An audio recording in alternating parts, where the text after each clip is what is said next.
After making themselves at home at Fenway Park with a 3-game sweep, the Sox return to the South Side hoping to enjoy the same success. But looking to crash the party is a red-hot Detroit Tiger team that is 3.5 games in front of our Sox in the standings and have won 5 straight in Chicago.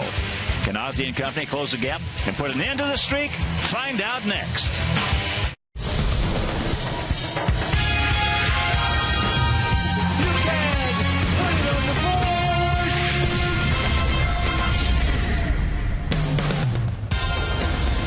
From the city beautiful Chicago, Illinois, Comcast Sportsnet presents White Sox baseball. It's A.J. Pierzynski, Adam Dunn, Alexi Ramirez, and the Sox as they get set to butt heads with Miguel Cabrera and the Detroit Tigers. Hi, everybody, and welcome. With Steve Stone, I'm Ken Harrelson. As we get set to bring you the first of this 3-game set and the first of this 10-game homestand. We'll have 3 with Detroit, 3 with Seattle, and 4 with Oakland. So the Sox coming off that the toughest trip of the year. The 10-gamer, we came home 5-5, and we consider that to be a good trip. But tonight, trying to continue on with Mark Burley. Mark Burley's always thrown well against the Tigers. He's 16-9 lifetime. His ERA just a bit over 3. Sox have lost 9 in a row to these Tigers, so it's time to turn that around. And on Andy Oliver going to the mound for the Tigers. Oliver, a youngster, a hard-throwing left-hander. Last time out against Boston, he went 5 innings. He gave up 3 runs. He threw the ball okay. This is a guy that has a tendency to depend on his fastball. He said he's going to throw more changeups tonight. Has a hard time getting the ball over the plate at times, and we'll see tonight if that's one of those times. All right, sit back, relax, and strap it down. White Sox baseball coming your way.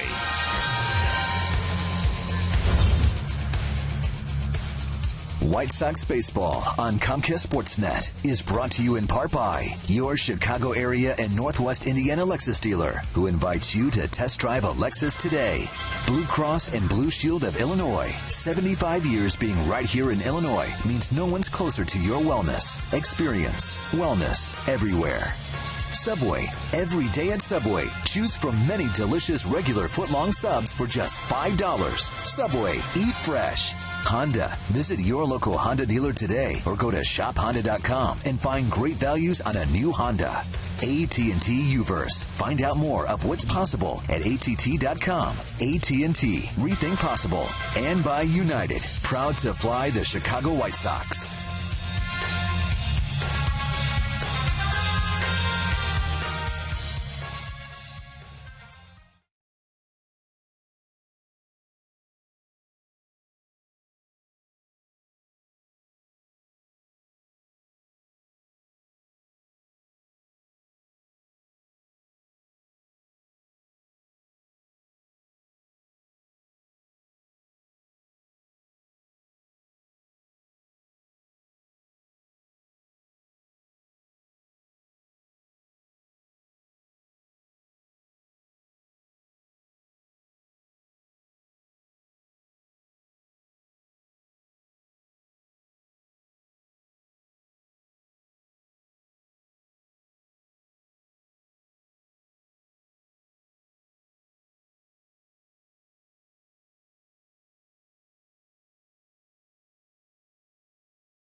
On demand, only from Comcast. Don't miss the action. Call 1-800-XFINITY today. Let's take a look at how Jim Leyland is going to line up his Detroit Tigers. 3.5 games ahead of the Sox coming in. It's going to be Jackson leading off and Wells hitting second. Bosch hitting third with Cabrera and Martinez, a formidable middle. Johnny Peralta, who's red hot. Then it's Rayburn, Avila, and Worth at third base hitting ninth.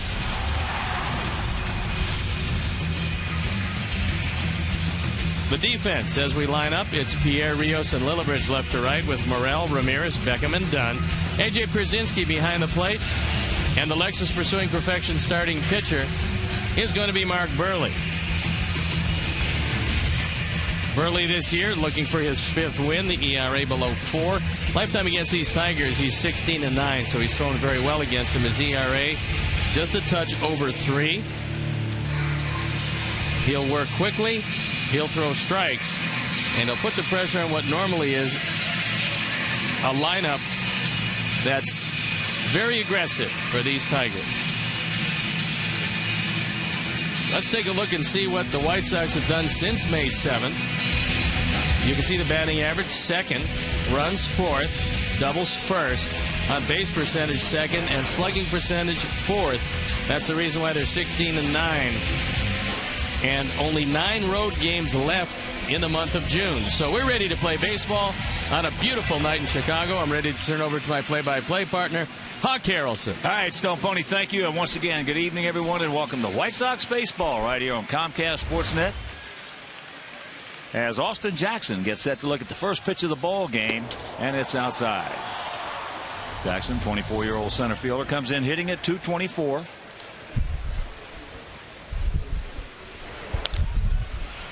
And that's out of play. He has 3 homers, 14 RBIs.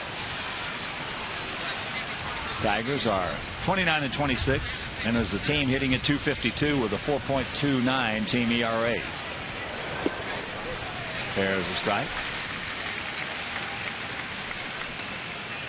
We played these guys 3 times in their place, and we lost 3 games.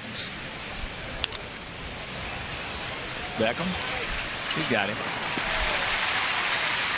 And we had a late lineup change. Paul Konerko was scratched because of a bone chip in his left wrist. It was floating around, and coming back from Boston, got caught in that little niche down there. And when it does, I've got one in my right hand, and when it does, it's just, you can't do anything. You certainly can't swing a bat. But he went and had a procedure done, as there's first pitch strike to Casper Wells, hitting at .228. And evidently they flushed it out and flushed it down to whereas it's less likely to come back up into that little slot. So he might be available later on in this game for pinch hitting. Yeah, he'll be back at the ballpark, and we might see him late. Yeah, he's here. I talked to him just before the game. Wells 0 for 2 lifetime off Burley. And the count 3-1 with Brennan Bosch on deck. Brandon Inge was put on the disabled list. The diagnosis was mononucleosis. So Brandon is going to be lost for a while, and that really means that Jim Leyland's got to mix and match at third base. He's got Danny Worth down there in this one. And Kelly's another one that can play down there, as well as Santiago. So he has enough candidates. He gone. 2 down. We'll take a look where that one appears in our Dodge pitch tracks. It had the whole plate. Good pitch, good call, and a big second out.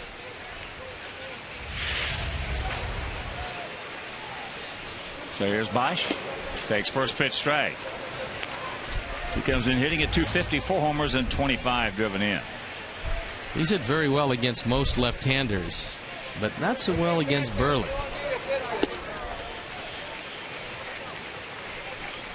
Bosch 1 for 8 lifetime off mark. Outfield for the most part straight out. Bit of a gap in left center. Good pitch. Ate him up. chopped over the Tiger dugout. A beautiful evening here in the beautiful city. Finally.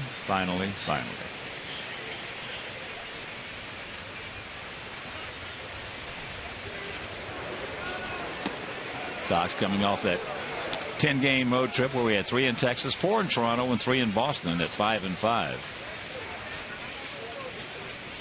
Took a sweep against the Red Sox to get us there.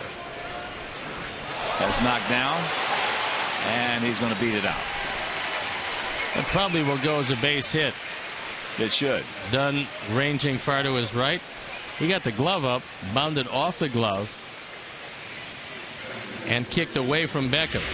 So on the look, we'll slow it down for you. And it does indeed go as a base hit.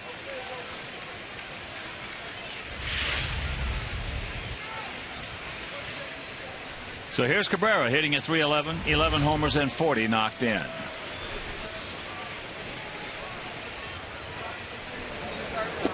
Checks it up. He did. He has faced Burley 20 times and he has 2 hits. Somewhat amazing when you consider how good Cabrera has been against everybody.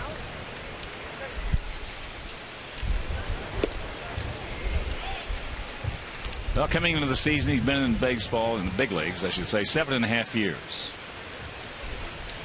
And the numbers he has put up, he's just 28 years old. The numbers he has put up have been absolutely astonishing.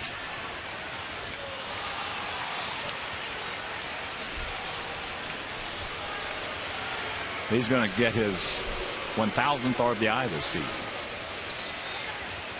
That's surprising. I saw him come up with Florida. I saw him play right field in the playoffs, a position he had never played before until the playoffs. He came up hitting, and he has just never stopped. Just off the corner. Well, he's one of those guys that you look at his minor league numbers. First year in 57 games in the Gulf Coast League, hit 2 home runs. Next year at Kane County, in 110 games, hit .268 with 7 home runs. Next year at Jupiter, he hit .274 with 9 home runs. And he started to figure it out. That's exactly right.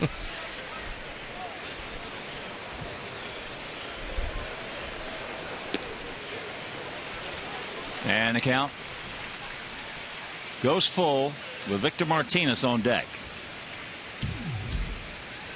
In his first full year in 04 with the Marlins, he had 33 home runs. Next year 33, next year 26, next year 34. Pretty good pitch. Burley wanted it, started to walk off the mound, didn't get it.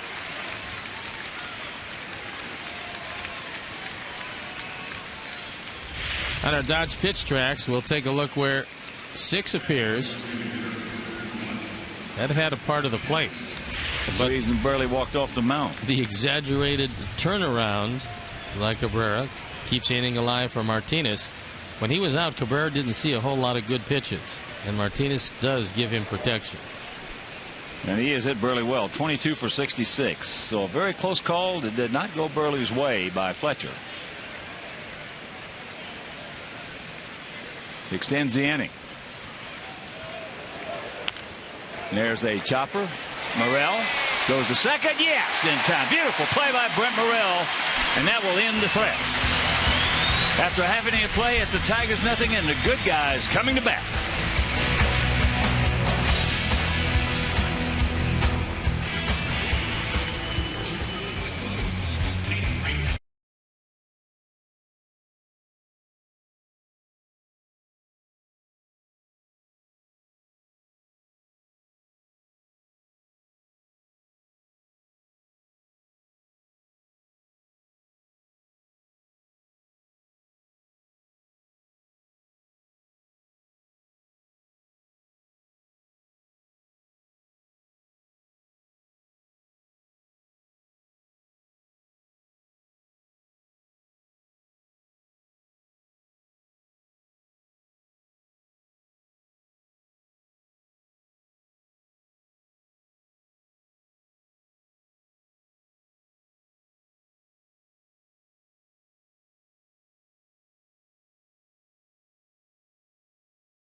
going to be Juan Pierre leading off, and red-hot Alexi Ramirez, Carlos Quentin, A.J. Przinsky, Alex Rios. Brent Lillibridge has been swinging a hot bat also, with Adam Dunn, Gordon Beckham, and Brent Morrell.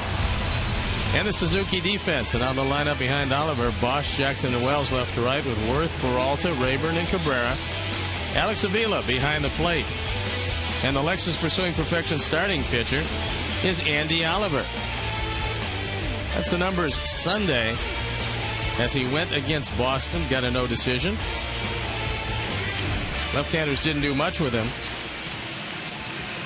And he's a hard-throwing youngster with a slider who Rick Knapp, the pitching coach, would like to see throw a few more change-ups than he threw the first time out. And before we show you our picks to click, you at home select yours, as Juan Pierre will lead it off.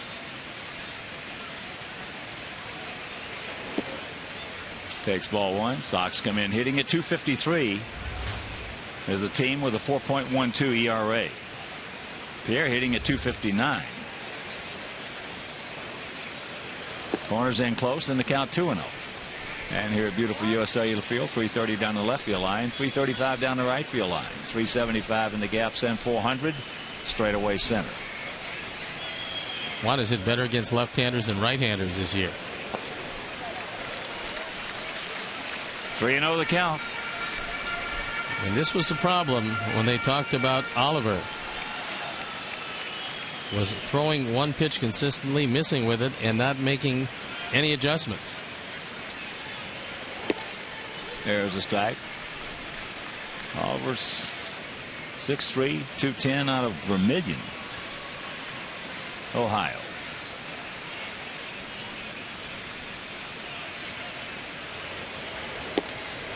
And the count goes full. Top of the fifth at Cleveland.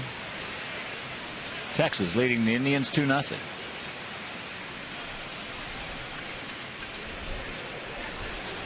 And that's ball four. They hit him. So hit by pitch.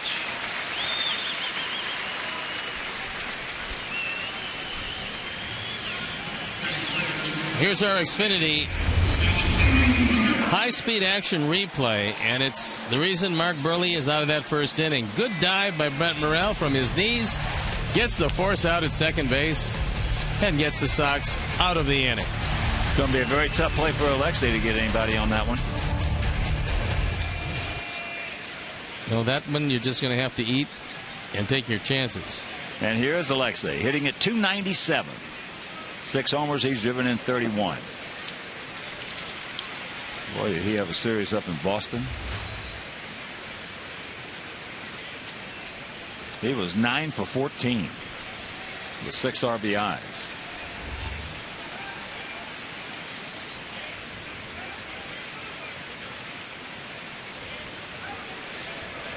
Outfield spread out, bit of a gap in left center.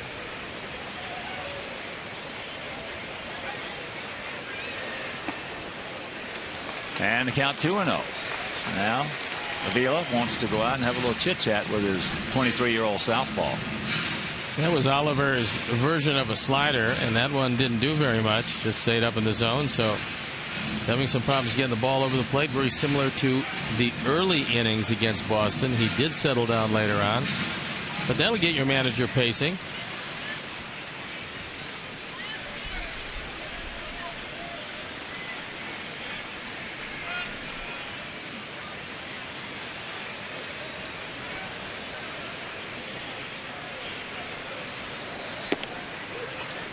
And there it was right there, that at 94.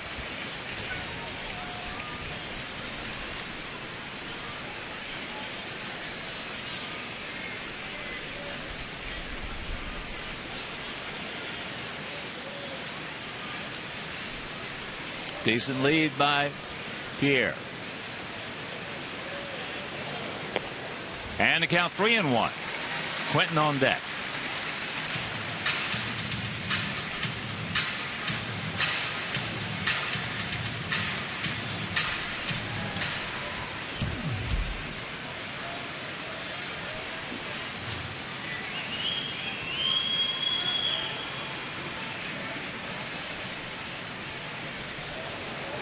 And that's ball 4. So the first 2 men aboard, a hit by a pitch and a walk. So let's check out our picks to click. Jim Angio, our director and the crew. Well, they went with Quentin. Stone Pony's going with Gordon Beckham. And my good buddy down in Elkhart, Indiana, George Thomas. George Thomas and I are going to go with Brent Morrell, who's already made a terrific play.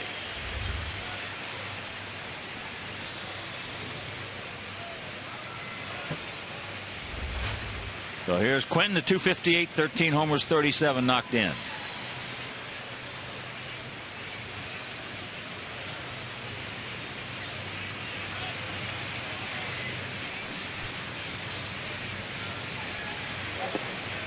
Takes a breaking ball, no.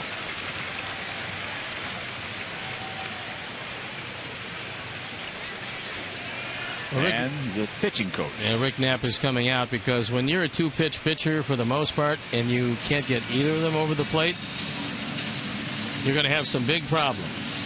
And rather than let this one get away in the first inning, Knapp comes out, has a talk with him. Normally when that happens, hitter just looks fastball on the next pitch.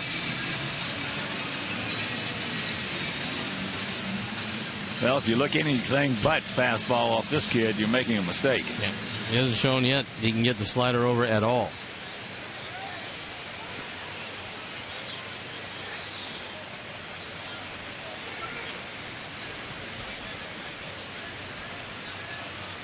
So 2 on, nobody out, no score here in the bottom of the first if you're just tuning in.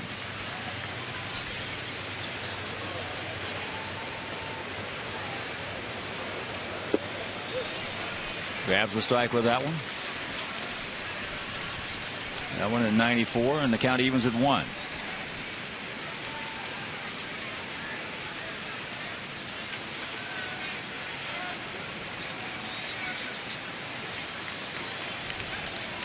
Big pitch right here, the 1-1.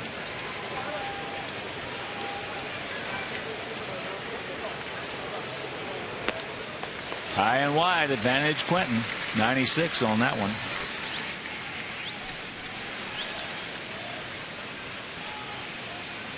Danny Worth is a pretty good defender at third base. Peralta, if he can get his hands on it, he's dependable. He doesn't have a whole lot of range, and there is a lot of room on the left side to hit it between Worth and Peralta.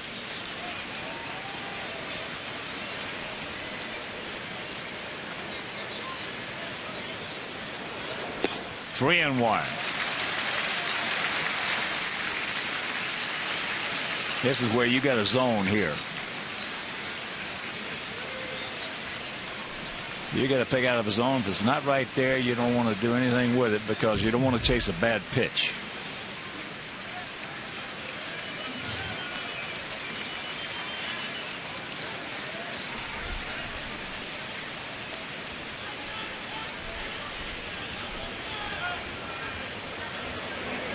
And that's ball 4. That will load him up.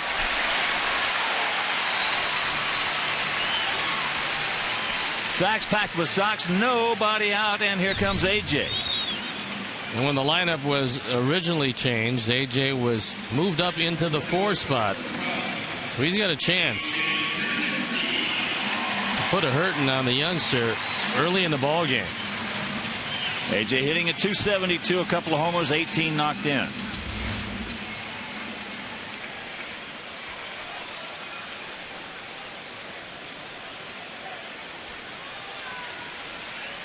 Good speed aboard.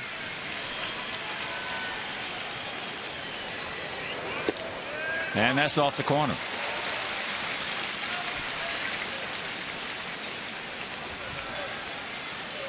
Bullpen already up and going for the Tigers. That didn't take long.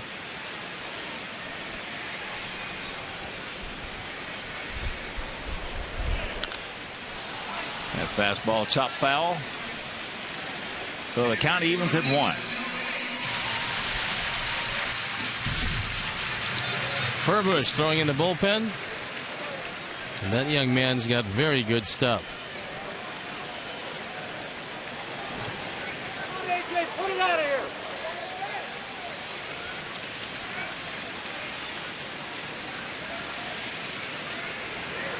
Breaking ball, no. Now AJ goes back to dead red. Alex Rios on deck.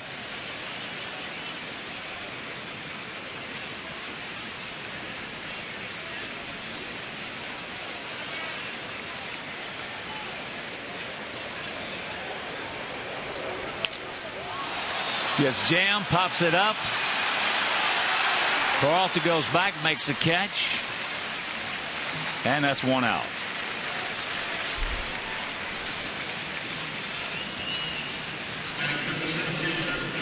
Even with the infield in, this ball not hit quite far enough. As AJ takes a high fastball in the inner portion, probably the best location that Oliver has had this inning. And nobody moves on the base paths. So here's Rios. Alex at 201, 4 homers, 13 knocked in. We got to get this big man going. Him and both had him done. Takes that pitch down low. The last pitch was an example of a borderline pitch that when you're all over the place, you're not going to get.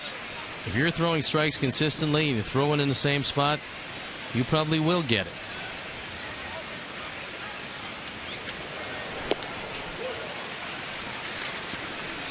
Checks it up, takes it right there.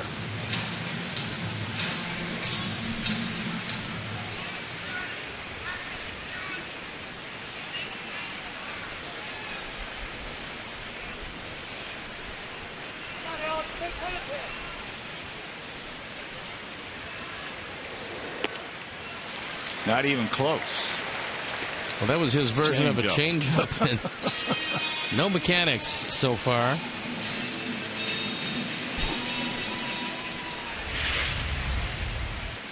Avila calls for a change.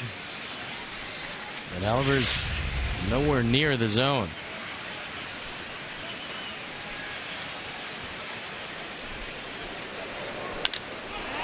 And the shit, look at this. Whoa, what a break we get right there. Boy, that was wow, an unbelievable play. All you got to do is come home and go to first. You got a double play. You can go to second and go to first. You got a double play. And instead, he basically concedes the run. Well, he does concede the run. There's a huge break. One hopper right back to Oliver. He's looking right at second base. A perfect double play ball. And we get a run out of it. And the inning still continues for Lillibridge, who's hitting at 308, 6 homers, and 11 knocked in. Come on, Brent, make him pay even more. RBI number 14. And a gift wrapped one, indeed, for Alex Rios.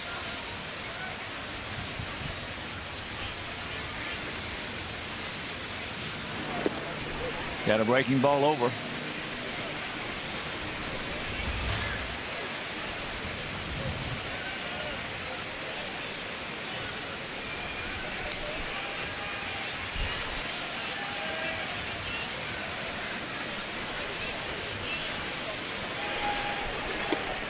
And the count 0-2. Another one.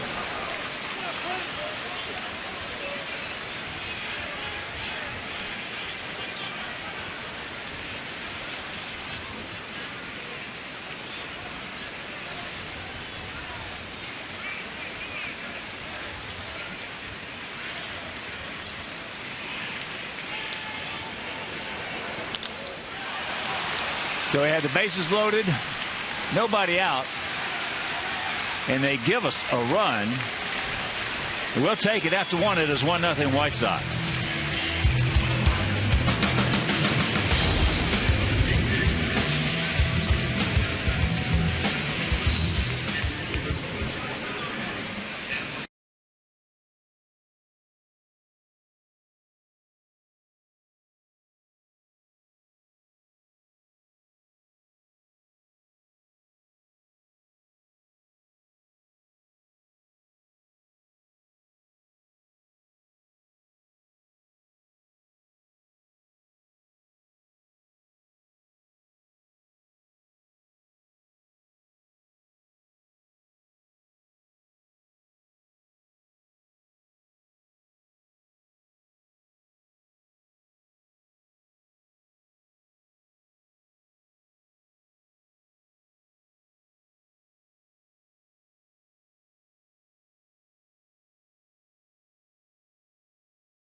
In-game live only on CSNChicago.com, brought to you by The Great Escape.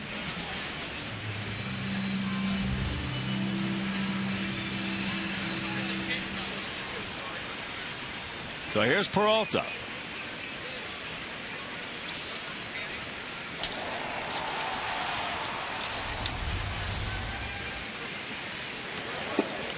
Takes first pitch strike. Johnny Peralta has been the hottest of all the Tiger hitters. He's got some talent. Hit .348 his last 31 games. And this Tiger team has at least one extra base hit in all 55 games this year. That's pretty amazing. That's up in there. When you consider that it hadn't been done since 1919, it's a pretty good accomplishment.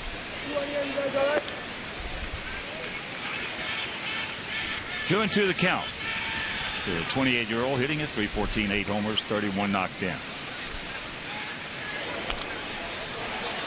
Stand right there last year, Peralta, 8 homers and 38 in the season, and hit .253.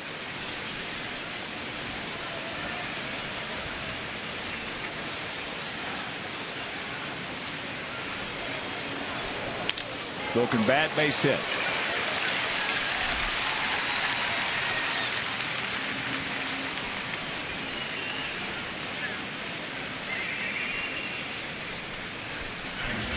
When you're going well, you can take a pitch like this one, break your bat, and get enough of it to get it over the shortstop's head and drop it in front of the left fielder. So here's Ryan Rayburn at 197, 4 homers, 15 driven in. But he has hit Burley well, 6 for 23 with a couple of homers. Last year, Rayburn, a .280 hitter, 15 long ones and 62 knocked in.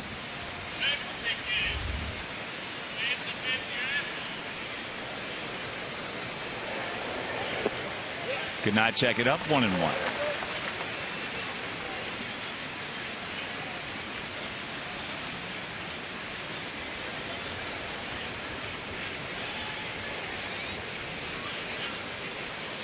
Rayburn has yet to ground into a double play. Mark's trying to cut it in and have him ground it to the left side. Look at the gun by Beckham. Beautiful. Rack him up.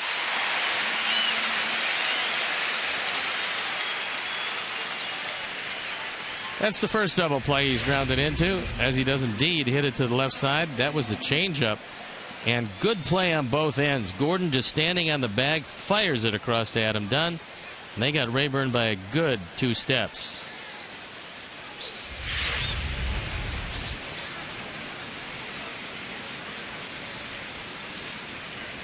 So here's Avila. He really hurt us in that 3-game set back at Comerica Park. He comes in hitting at .281, 8 homers and 30 driven in.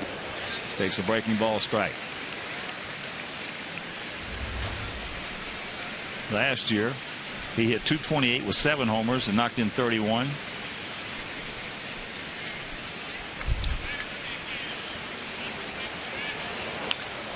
And that's into left field. Good pitch by Burley. And that'll retire the side after an inning and a half. Sox lead it 1-0.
tuning in. Nobody out.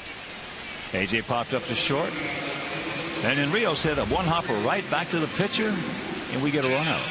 Well, that was somewhat amazing. I think that quite obviously Oliver was so concerned about getting the ball over the plate, he forgot that it wasn't the third out of the inning. And it was a gift run. The way Mark Burley has pitched against this Tiger team, we can certainly use it, especially with 9 losses in a row to this team. Going to put an end to that.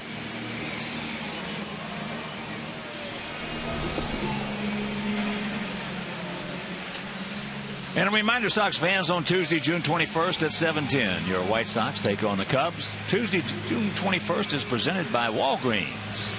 For tickets, call 866-SOX-GAME or visit whitesox.com.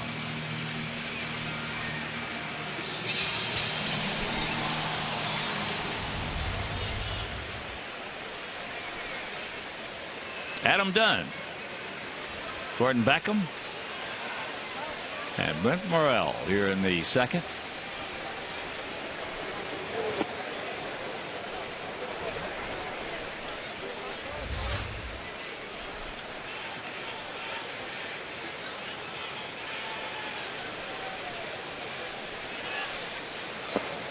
And the count 2-0.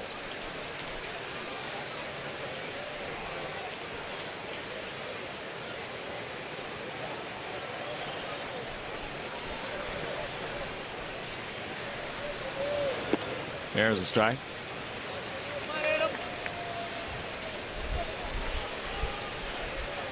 Adams still looking for his first hit off the left-hander.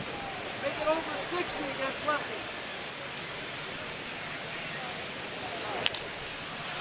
And that's popped up. Danny Worth a long way to go. He gets there. And that's out number 1.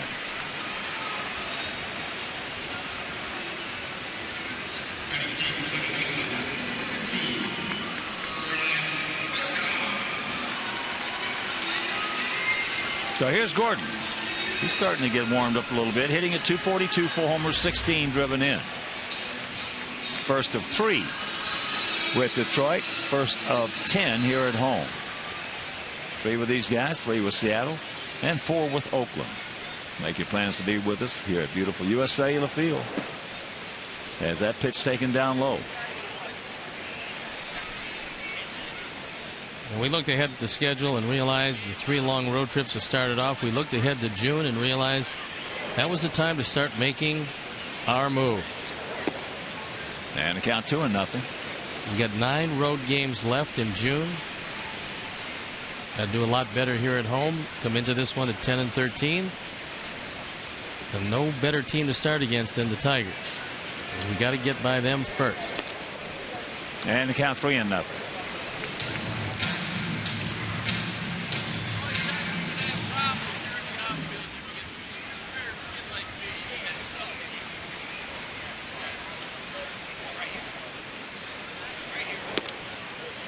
There's one. Gordon's been hitting the ball with authority to right and right center field. And it looks like, if anything,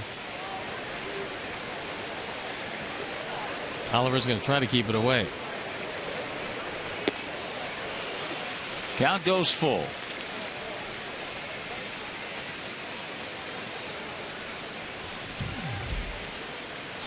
Brent Morrell in the on-deck circle.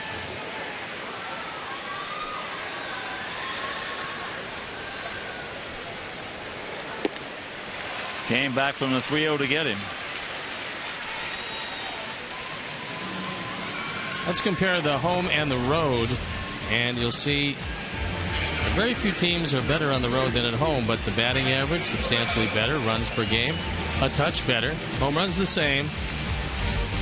The ERA much better here than on the road, largely due to a lot of real cold nights in Chicago. This not being one of them, however. Here's Brent. Takes it right there.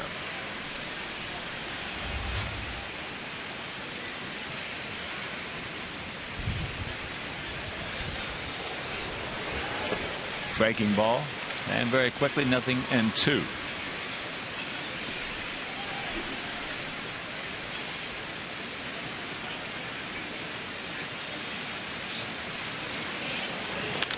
That's a bullet. So you can cancel a post-game show. That's our first hit.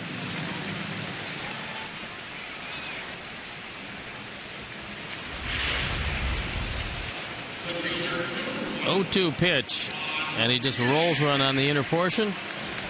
Brent Morrell takes it right back up the middle. No chance at all for Peralta. So here's one. He was hit by a 3-2 pitch.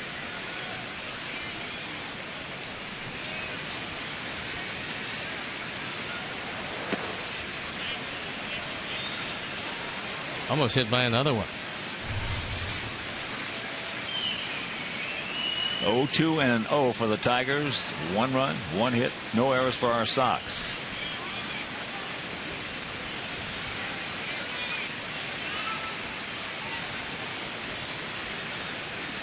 Worth at the cut of the grass at third.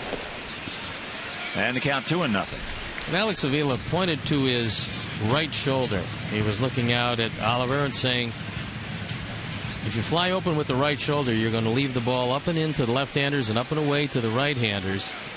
And pretty much that's what he's been doing. Well, with his motion, he is definitely susceptible to flying open because he makes no turn with that right shoulder. Now he tries to compensate and throws it foot outside. It's almost all arm. Almost all arm. So you can see why he would be all over the place.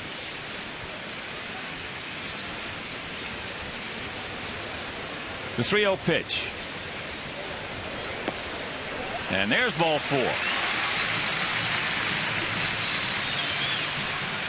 So the third walk. And that'll bring up Alexei, who walked last inning. Oliver is going to deliver pitch number 45. More Maylocks. And Jim Leland knows that he's probably going to have to go to that bullpen a little earlier than he would like. Although he does have his horse going to the mound tomorrow, and usually that's not a big bullpen day when Justin Verlander pitches.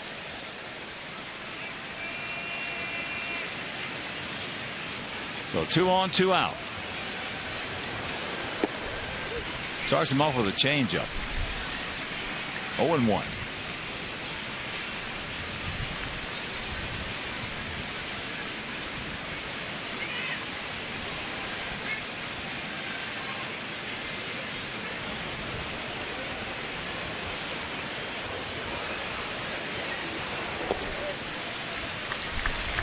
A ball, a strike, and a big pitch to 1-1 coming up. Indians scored a run in the bottom of the 6th. They trail Texas 2-1.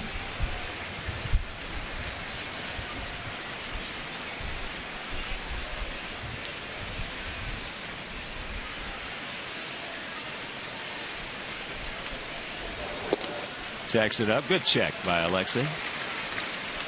Advantage Ramirez. Bottom of the 2nd, St. Louis 3-0 Cardinals over the Cubs. This is what happens to young guys. They get 2 outs, nobody on, 0-2 on the third hitter. Make a mistake in the zone, and before you know it, they pitch themselves into trouble.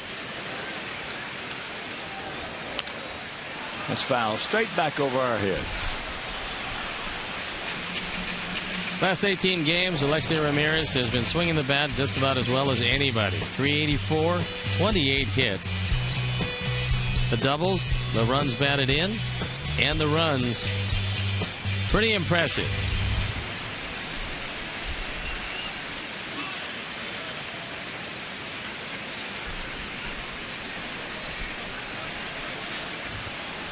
The 2-2 pitch.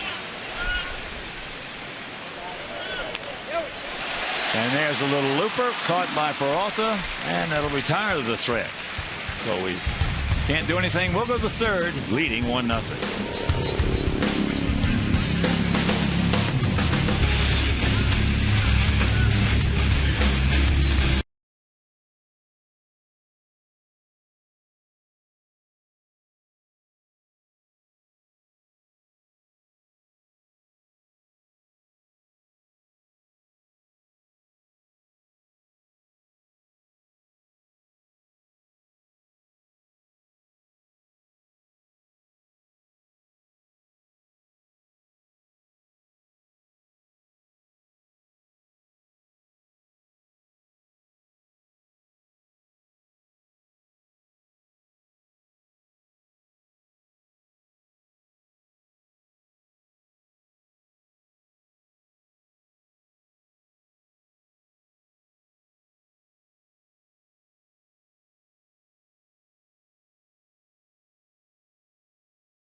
Top of the third inning, Worth. Then back to the top of the order with Jackson and Wells to face Mark Burley.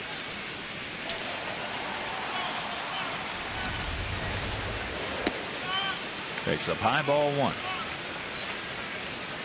Worth 2 for 6 since being called up.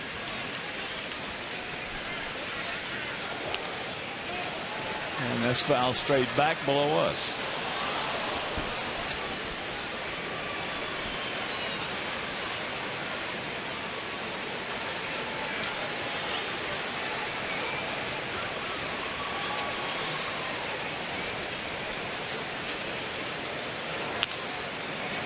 Look at the pick by Brent. The peg. Yes. Beautiful play by Morrell. Mercy.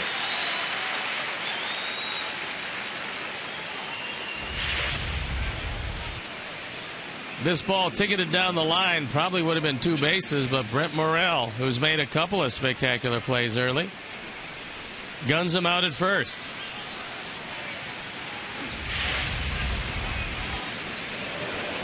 Jackson takes ball one. He grounded out to Beckham. Boy, what a nice play by Morrell. And that's out of play right side. Nice catch by one of the fans.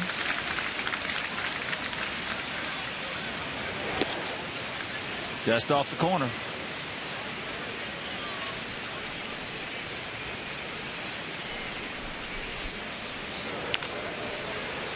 Alexei on a tough hop, gets it, makes it, 2 down.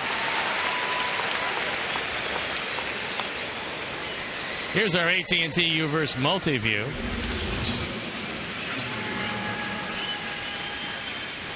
Give you an idea about the players, what's going on. And a look in from center field at Casper Wells, who was called out on a 3-2 fastball. Takes a strike.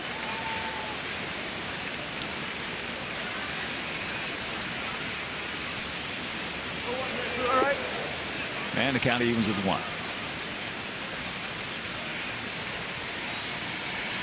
6th inning in Baltimore. Blue Jays leading the Orioles 8-2. That's up high.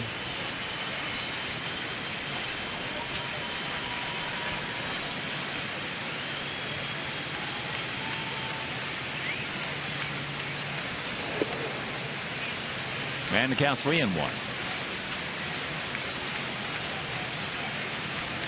Bosch on deck.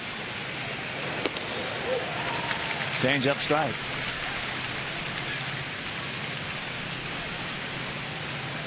Just in case he gets around a little early, we show you the left side with Morrell and Ramirez in your picture. And the payoff pitch.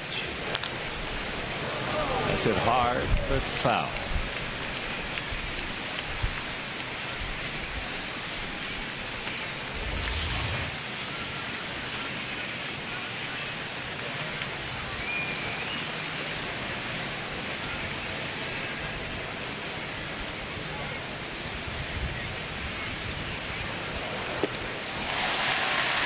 He gone. And that'll do it. A 1-2-3 inning thanks to a beautiful play by Brent Morrell.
Who was the last Tigers pitcher that led the American League in ERA? Think about that for a bit. We'll get back to you a little later in the game with the answer. A run on 1 hit for our guys. No runs on 2 hits for their guys here in the bottom of the 3rd inning. Quentin will lead it off. He walked. He'll be followed by Pierzynski and Rios.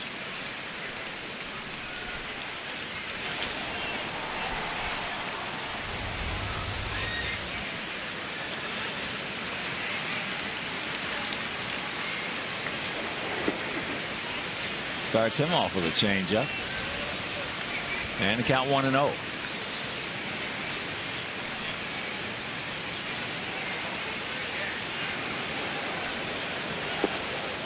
Two and 0.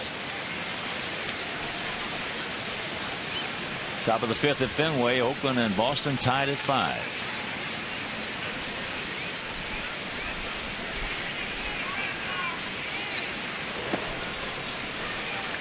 Three and 0 the count. He's had a few of those tonight already.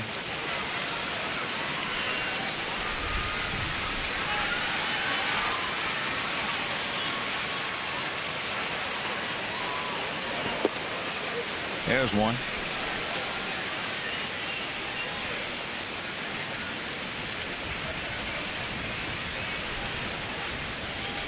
Oliver about ready to deliver his 54th pitch in just 2+ innings. Not even close. So the dreaded leadoff walk. And a reminder, you can visit the official online shop of the White Sox. Browse the largest selection of official gear, including the latest apparel, nostalgic memorabilia, and authentic classics for the whole family. So get your gear from the official source. Shop at WhiteSox.com.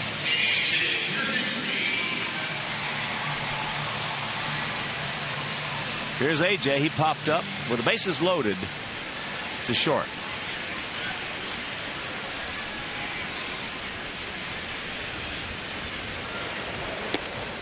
Takes that slider inside.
One pitch.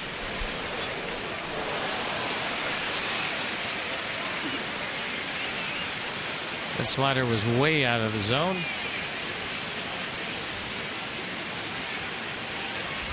Oliver has not been ahead of too many hitters. Nice block by Avila.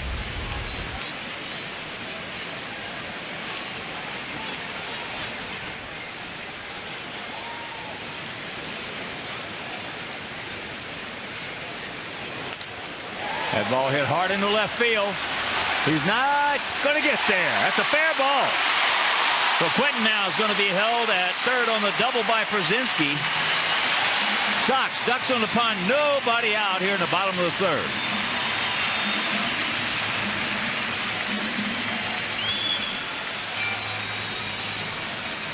And Oliver going after another slider after one in the dirt. Got this one up and away from AJ, who sliced it down the line away from Bosch. Just out of reach. Stayed in the park.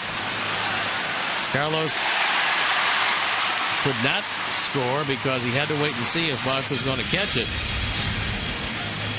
And time to tack on some insurance runs. All right, here's where Alex has got to go to the right side. get one in and one over.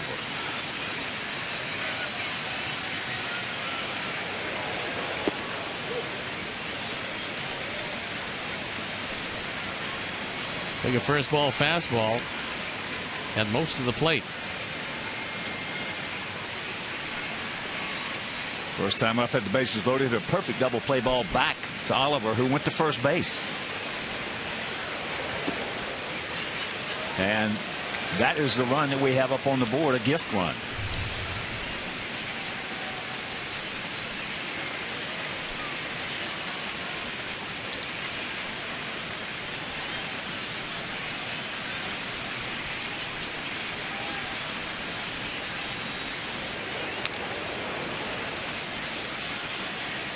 Swings at a changeup out of the zone.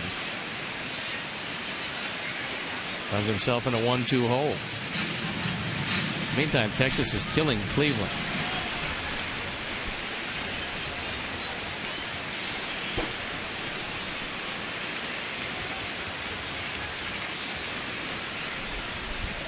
Outfield straight up for the most part, about equidistant. And that's popped up.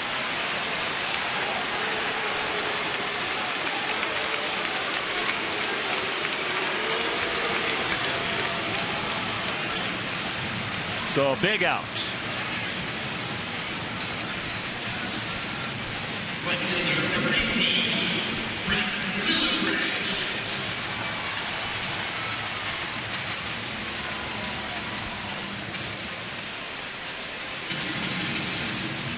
So here's Lillibridge. He popped up to Peralta in short left field.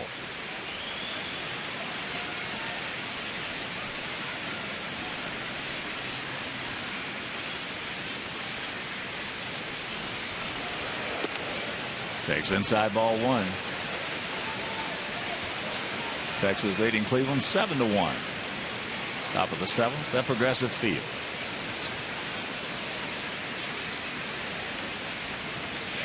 Outfield around to the right. Nice gap out there in left center for Lillibridge. And the count 2-0 with Adam Dunn on deck.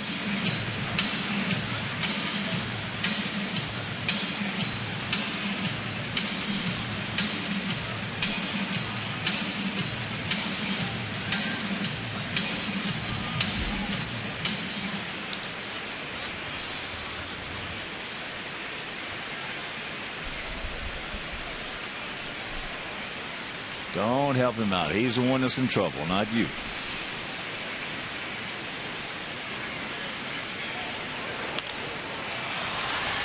He's tardy on that.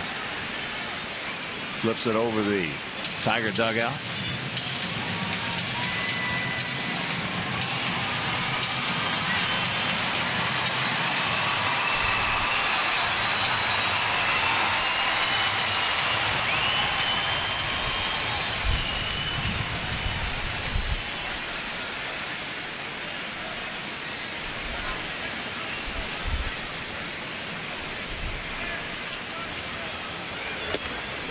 Slider strike.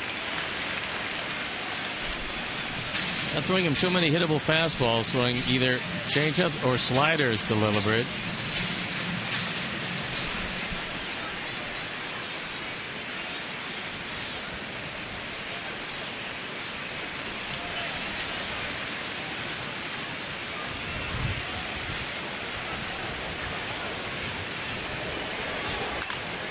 And that's hammered foul.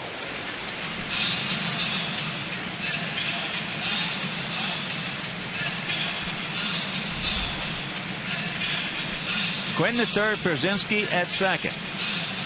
2-2 the count with one down here in the bottom of the third.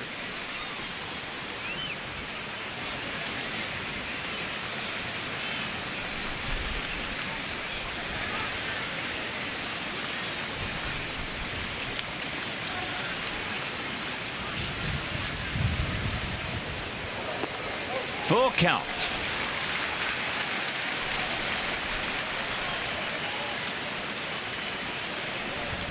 This is where Brent can't outthink himself. He knows he's been swinging the bat well. The Tigers know he's been swinging the bat well. Adam Dunn on deck. They know that he has not had a hit. The only thing is, you don't want to load him up because of his wildness. They went to the slider. And you can tell the advanced scouts were out in Boston because they're not giving him too many hittable fastballs. Full count. This slider has the outside part of the plate. And he takes him down. So here is Adam. He popped up and foul ground to Danny Worth, the third baseman, who had a long way to come for it. Yeah, the rocket hit right to Cabrera, so we got men on second and third, nobody out. Rios, Lillibridge, and Dunn coming up and can't do anything with it.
This fourth inning is brought to you by the fourth meal from Taco Bell. Open 1 a.m. or later.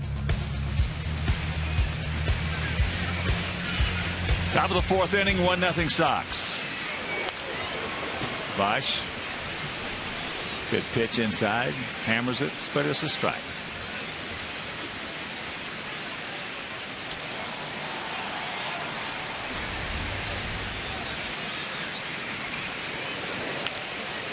And that's popped up. AJ coming back. And it's going to be in the first row. Somebody's beer.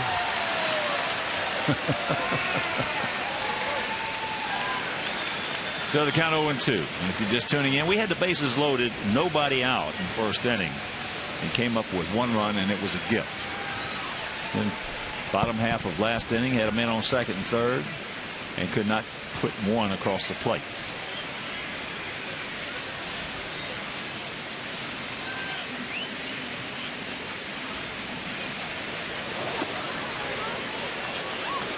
One and two. So Mark, looks like that might be your run, buddy.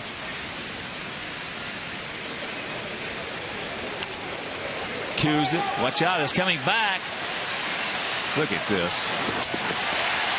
Well, you know, on this field, if the ball gets even close to the line, it's going to spin back toward fair territory. Now, there's nothing Mark can do. He's one of the best fielders around, and you had Morel well off the line. Too far for AJ to get it. Couldn't have rolled it out there in a better spot. And at first, Bosch didn't run.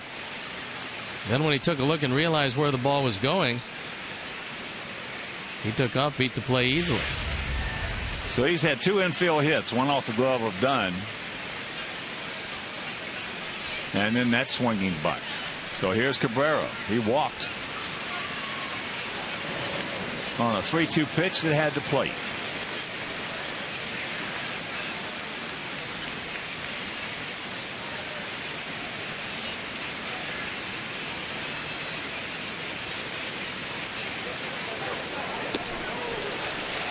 Big hack.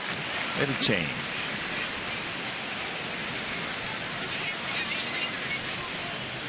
This guy's got 919 RBIs, and he's just 28 years old.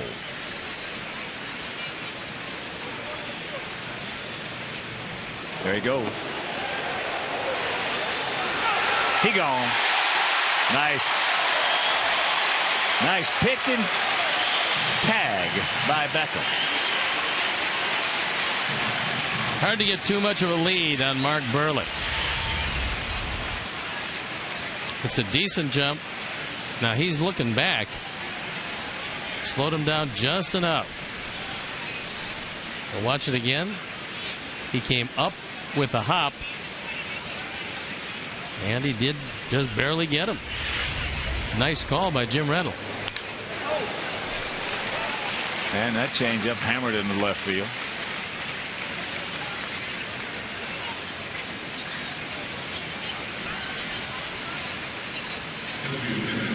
So 1 out, 1 on, and that'll bring up Martinez.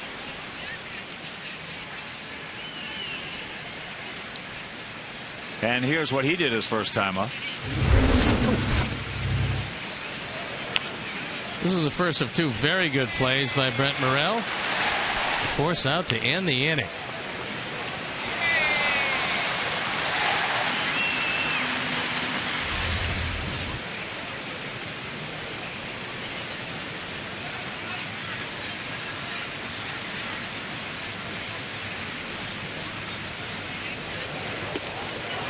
Strike.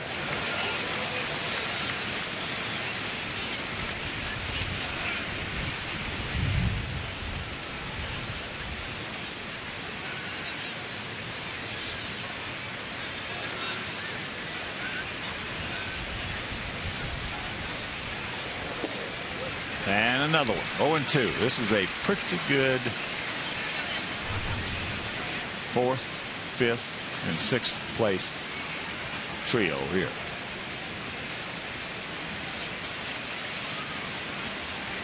We got Phil Koch out on a rehab start tonight, so he's coming back soon. Get foul. Get foul. It will.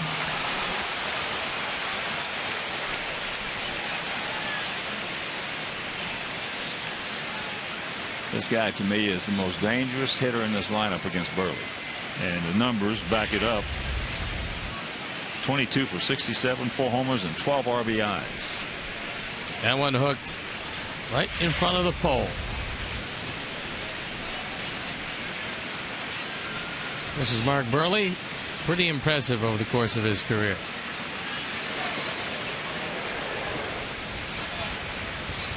AJ kept it in front of him. And the count 1-2.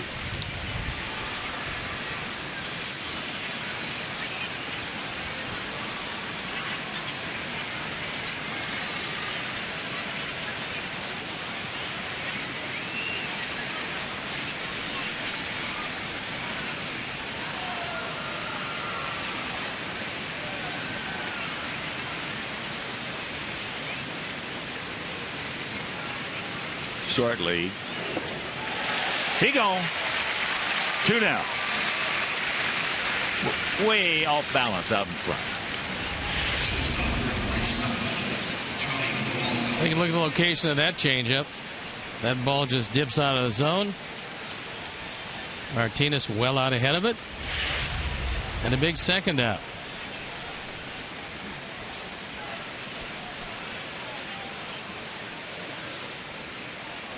Here's Peralta. He had a little broken bat flare into left field for a base hit.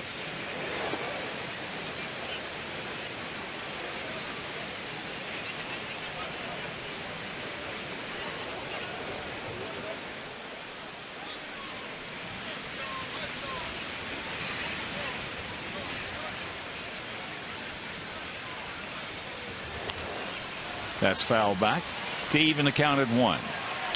With a 1-run lead and Peralta up. The outfield playing a little deeper than normal, trying to cut off the gaps. Cabrera does not have particularly good speed. There's a look at young Andy Oliver.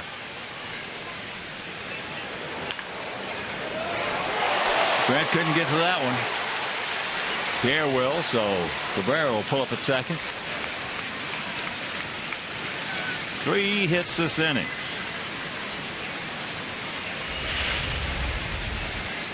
Peralta just hooks the ball down the line. And the first one that Morel couldn't get to. Makes the effort. Ball gets by him. And that'll bring up Rayburn, who went into a 6-4-3 double play.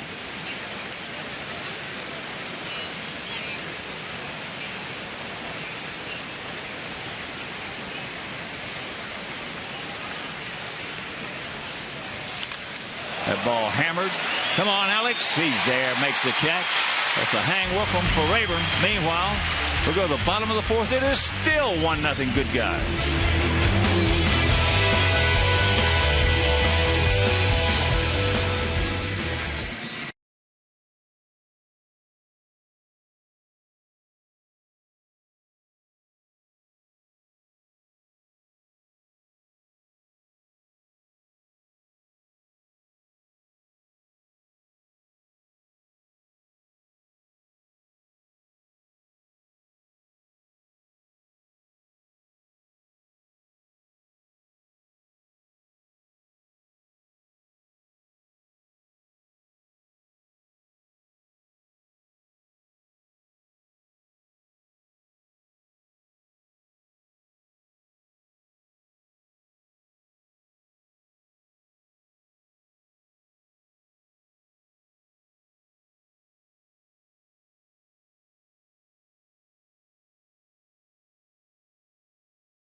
Earlier we asked you who was the last Tigers pitcher to lead the AL in ERA, and the answer, the Bird, Mark Fidrich, the late Mark Fidrich.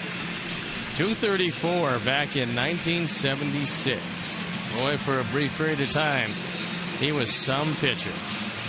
He pitched one of the best games I've ever seen pitched in the big leagues against the Yankees. He went 9 innings, and in 9 innings never threw, with that sinker of his, never threw a pitch higher than the middle of the thigh. By the time he got to the plate, it was below the knee. Well, he had great movement. He was just one of the great characters of the game. It's a shame that he hurt his arm and his career ended so quickly. His life certainly ended prematurely. I think the game needs a few more Mark Fidriches. He had a good time doing what he did for as long as he did it. So here's Beckham. He'll be followed by Morel.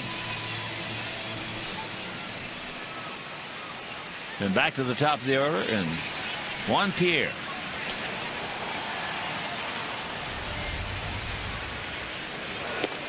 First pitch, fastball, strike. Minnesota leading Kansas City 3-0. Mid-4th in that game. Tigers just fresh off a sweep of the Twins. That ball hit hard into left field. I mean, right field, excuse me. Right in front of the track. Goes Casper.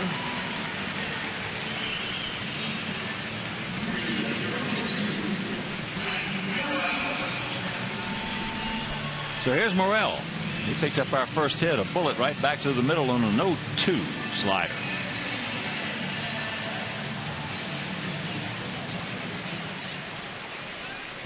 Texas now leading Cleveland 10-1.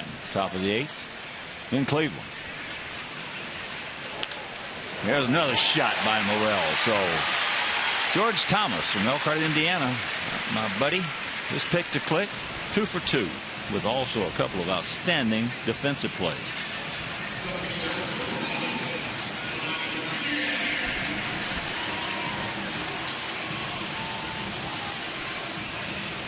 Oliver has been unable to pitch to Pierre in 2 at-bats. Hit him once, almost hit him a second time. Hit him with a 3-2 pitch, then walked him the second time. Bosch, short and left towards the line. And that slider misses down low.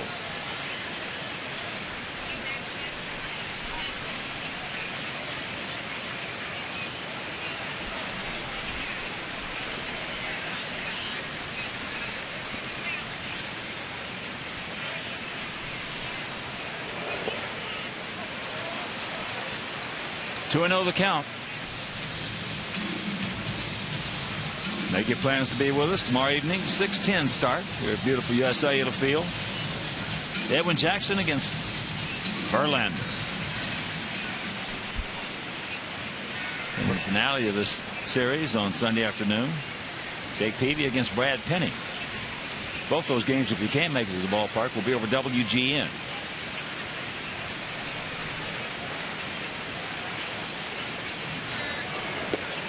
There's a strike and the count 2-1. And there are good seats available the entire homestand. Sox starting to play better baseball.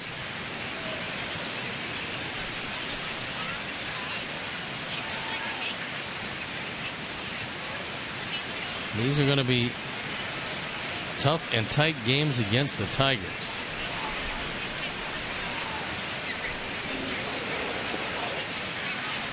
There he goes. And they got him. Well, Avila didn't realize that Morel was going. It was kind of a delayed steal. But he finally figured it out and still was able to throw him out. He picks it out of the dirt, guns it down there, and he tags the back foot.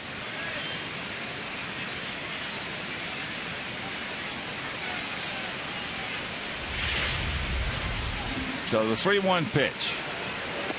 Not even close.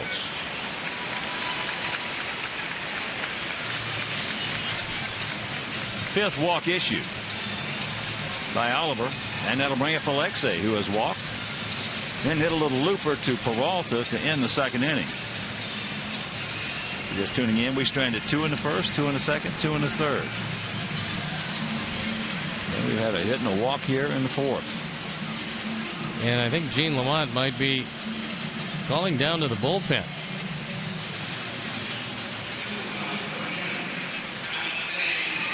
They're starting to stir a bit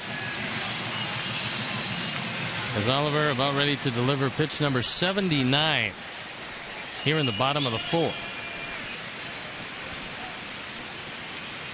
Started Alexei off with a changeup last time.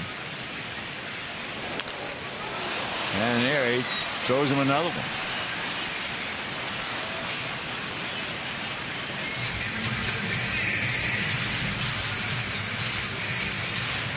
Told you the bullpen was up and going, and it's Furbush once again.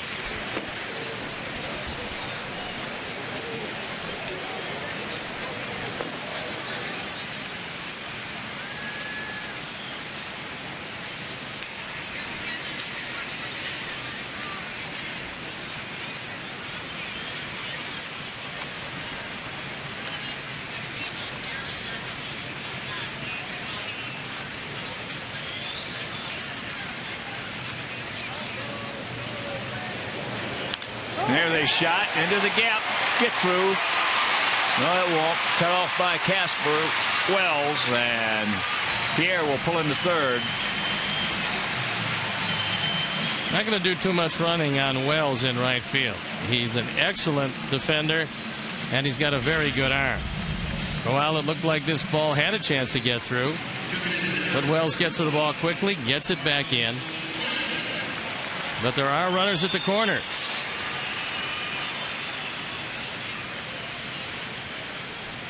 And here's Quentin, been to the plate twice and walked twice.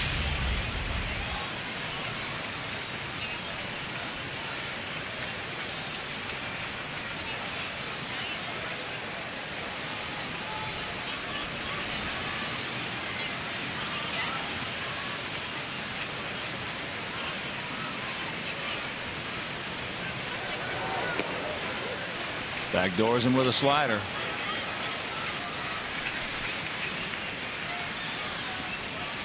Tonight, uncharacteristically, not too good with runners in scoring position. Here comes Rick Knapp.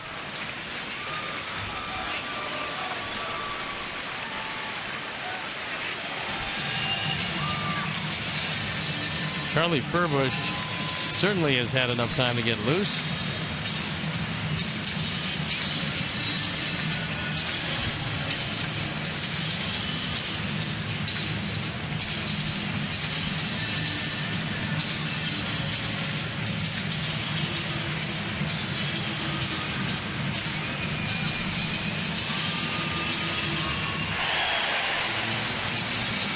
So he's had a say.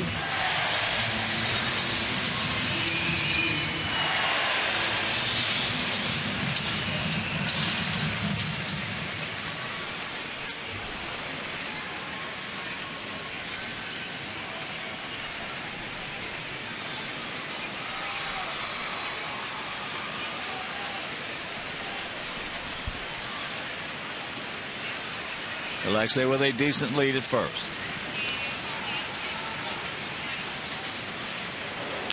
The ball hit hard, stretch, get up. It will, you can. Put it on the board, yes! Yes! A 3-run rocket on a high breaking ball, and it is 4-0. Good God, Mercy.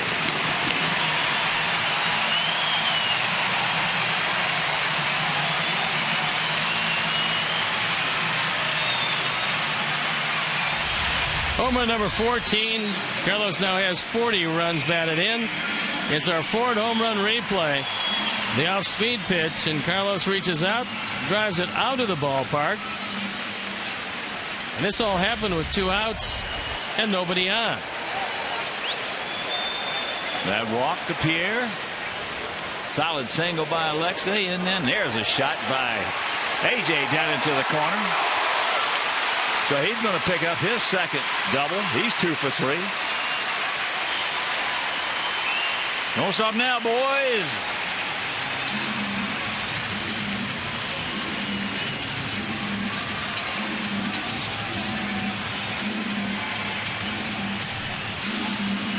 Here comes Jim Leland, and there goes Andy Oliver.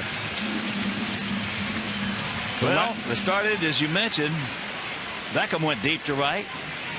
Then Morrell hit a bullet single. He was caught stealing. The 2-out walk to Pierre. The single by Alexei. The 3-run homer by Quentin. The double by AJ.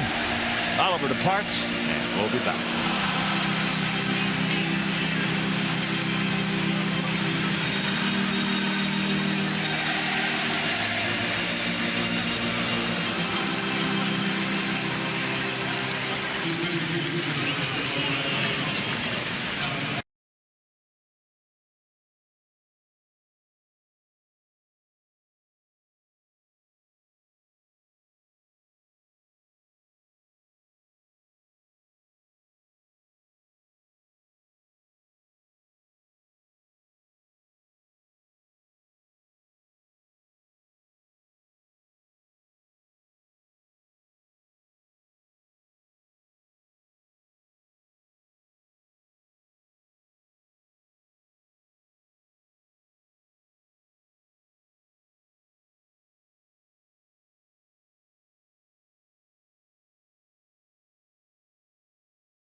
Texting Paul, that's Paul, P-A-U-L, to 244-769 for a chance to win an autograph. Paul Konerko bat.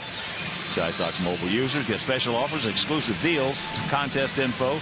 Joining is free, but message and data rates may apply. So text Paul to Chi Sox 244-769. Our Verizon call to the pen is Charlie Furbush. He's a big man at 6'5", in the neighborhood of 215. Pretty impressive numbers so far, 10 strikeouts in 9 innings. Got the best left-handed stuff out of their bullpen. And he will take a look at Alex Rios. First up in the inning.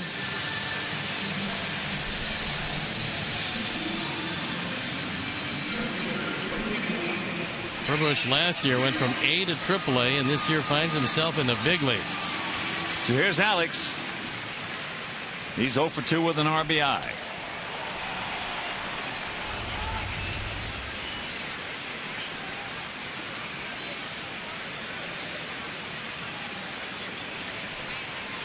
Outfield, straight up, spread out. AJ at second.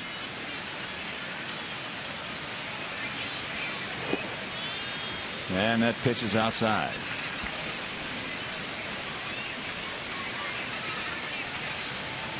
"25 years old, out of South Portland, Maine."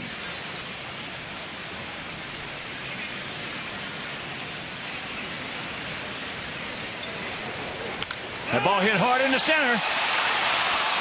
Jackson back, right in front of the track, hauls it in, and that'll retire the side, but not before a crooked number goes up on that board. We'll go to the 5th, leading 4-0.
Alex Avila, Danny Worth, and Austin Jackson to face Mark Burley.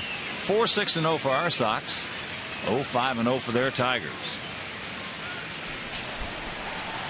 Avila went out to Juan Pierre in left field. Takes that high breaking pitch.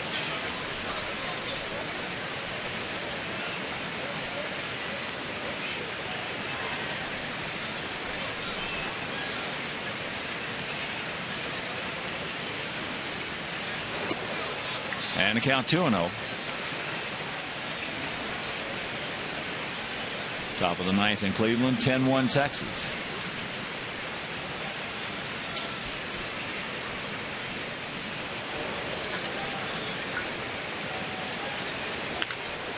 That's high in the center field.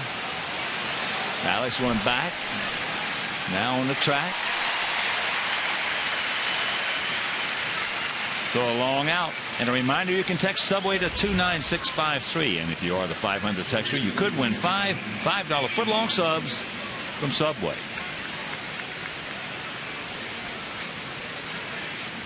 So here's Worth. He was robbed of extra bases on a brilliant play by Brent Morrell at third. He was leading off the third inning.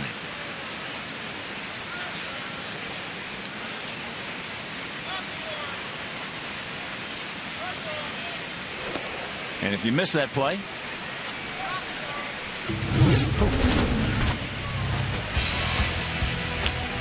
here's the second of two good defensive gems, and he guns him out at first.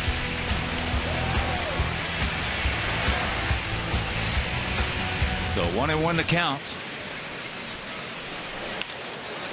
And he lashes that one into right field for a base hit. Got a high changeup.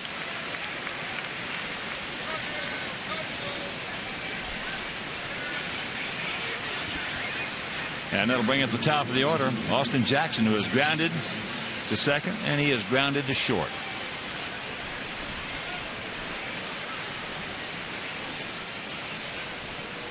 The price for Curtis Granderson was Austin Jackson. And Granderson is having just an unbelievable year. There's a shank into right.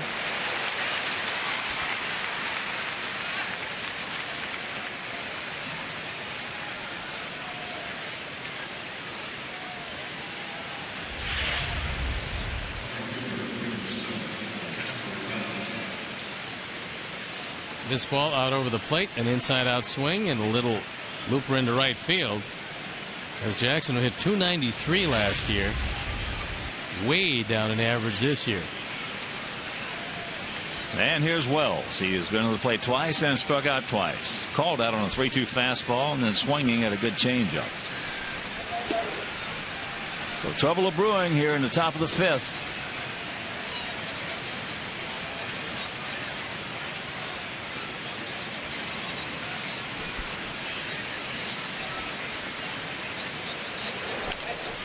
That's popped up right side. Lillibridge playing very deep. He's not going to be able to get there. Adam Dunn, big man, almost got there. Boy, that would have been some kind of play. The best part of that play was that Lillibridge avoided the collision, which he was sure to lose with Adam Dunn. Dunn looking over to see how much room he has. The ball drifting. Adam just misses it. And then Brent, at the last instant, gets out of his way, which is a very wise course of action.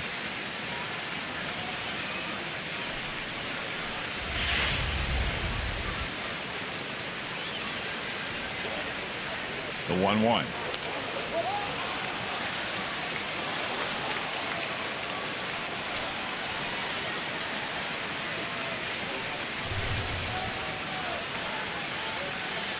Just getting home, getting in. This is the first of 3 with these Tigers. And the first of 10 on this homestand. So make your plans to come out and be with us here at beautiful US Cellular Field. We got 3 with these guys, 3 with Seattle, and 4 with Oakland. 1-2. Check the 2-2. Tiger Pen up and going once again.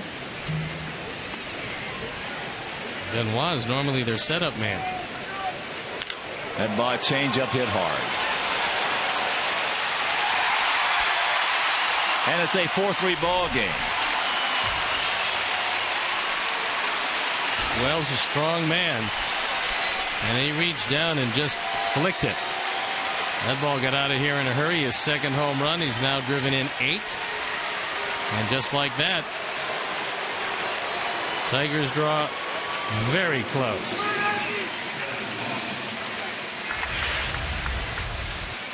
Ford home run replay. It's a low changeup. It's not a bad pitch, but it's out over the plate. And Casper Wells hits a line drive rocket that finds the seats. So the changeup here in this inning has hurt him. Worth got one and high up out of the plate and ripped it into right. And then the 3-run homer. There's the strike.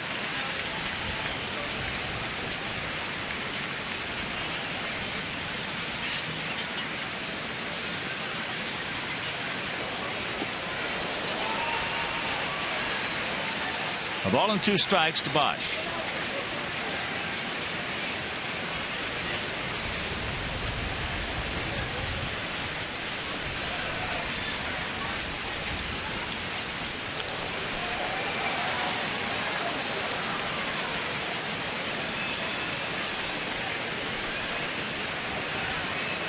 When Bosch came up last year, he swung at everything.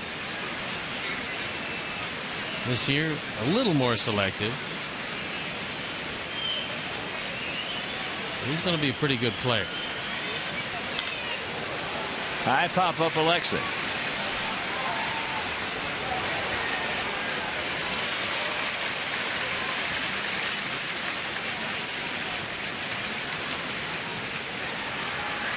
Two down, and that'll bring up Cabrera, who has walked.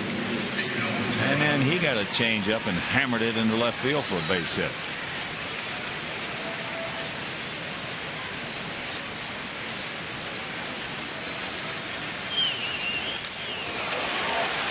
And that fastball hit into center field. So the fourth hit of the inning.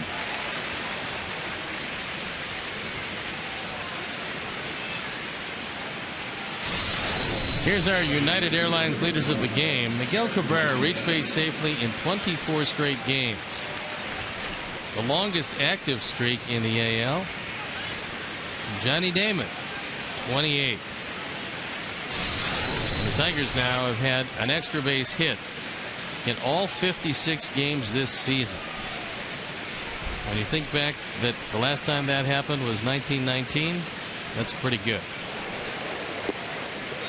First pitch strike, Victor Martinez, who was 0 for 2. Morel made a good play on him. To end the first inning, that was with 2 on. Then he struck out in the fourth.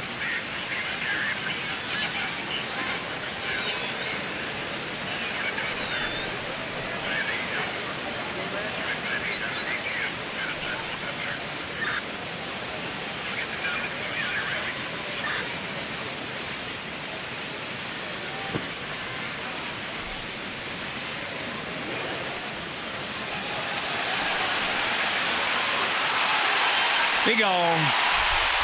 Nice job by AJ, scurrying over, picking it up, and throwing him out. We're halfway home, leading 4-3.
To go to the bottom of the fifth, 4 runs, 6 hits, no errors. For our Sox, 3 runs, 9 hits, no errors for the Tigers.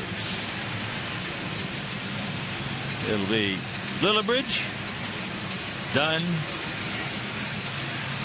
and Beckham.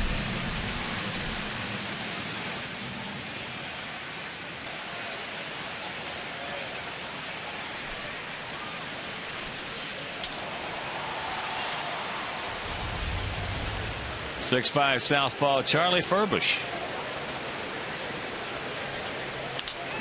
That ball hit high and deep. Stretch. Stretch. He's at the wall. Looks up. You can put it on the ball. Yes. Jumping all over him. First pitch. And it's a 5-3 Sox lead. Mercer. Brent got a first ball fastball for the first time tonight and made the most of it. A towering fly ball that just kept on drifting. Brent Lillibridge, a very happy man. It's his 7th home run. He's driven in 12. Adam can't get it. He's 0 for 2 last time up. He just hit a rocket right to Cabrera at first base. That was with a couple of guys on. And of course, with those 2 home runs by our Sox, the Alex Nelius family will donate $100 to White Sox charities for every Sox homer hit throughout the course of the season. That is number 57 and 58, so $5,800 donated by Alex Nelius in loving memory of Ursula. Breaking ball, low and away, 2-1.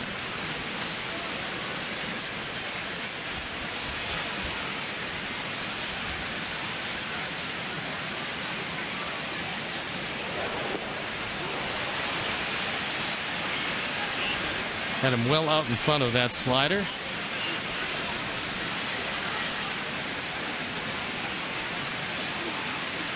Brent Lillibridge, what a job he's done. That breaking ball. And the count goes full. Well, we talked about in Boston, outside of Paulie and outside of Alexei, Brent has played better than anybody. Boy, he's played well wherever Ozzy's put him. And that's been just about everywhere. And the payoff pitch. There's a broken bat. Furbish doesn't get there. Beats it out. That's his first hit off a left-hander. And he does it with his wheels.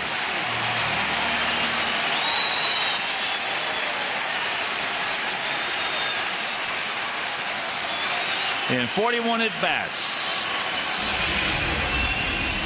The Cabrera plays always well off the line. And Furbish just doesn't get there in time. Adam beats him to the bag. Called by Mike DeMuro. He got it right. He beat him by an eyelash.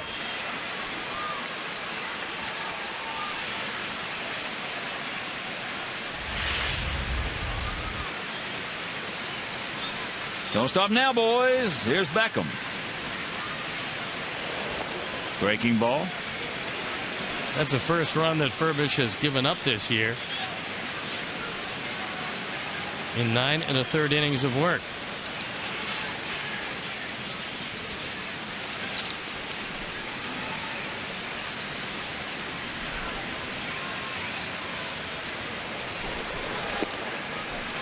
And the count 2-0. And a reminder, you can win tickets to see the Sox take on the Cubs and win the chance to deliver the starting lineup card during the Sox Cubs series at US Cellular Field June 20th, 21st, and 22nd. Look in your June 5th and June 19th Sunday Chicago Tribune for more details.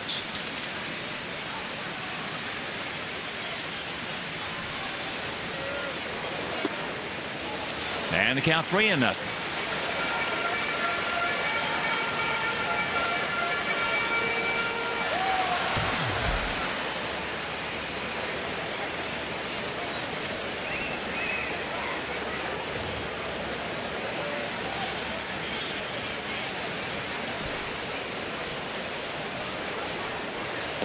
There's one.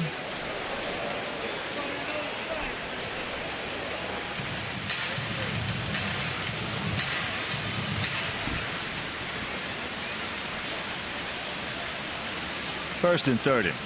Gordon.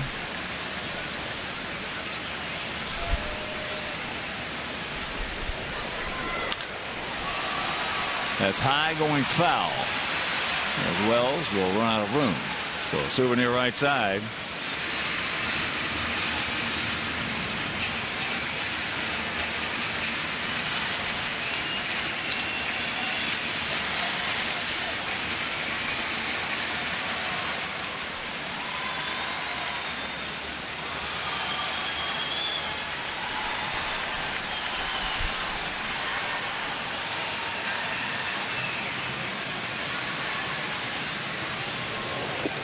And that's ball 4. So after the home run by Lillibridge, the infield single by Dunn, the walk to Beckham, and here comes Morrell, who is 2 for 2 with 2 bullets.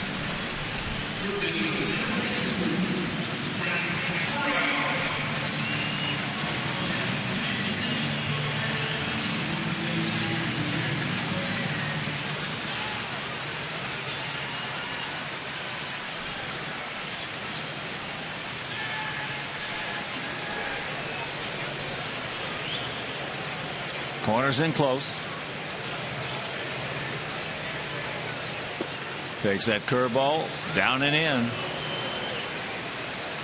It is a final now, 11-2 Rangers over Cleveland. Josh Hamilton, a 3-run homer. Nelson Cruz also homered in that game.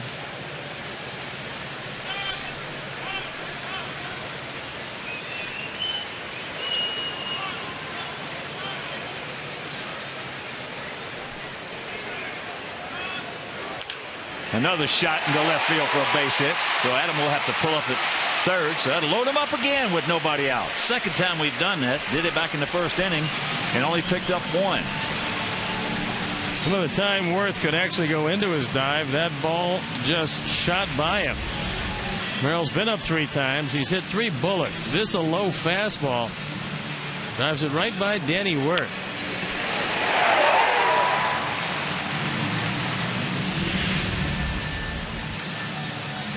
Well,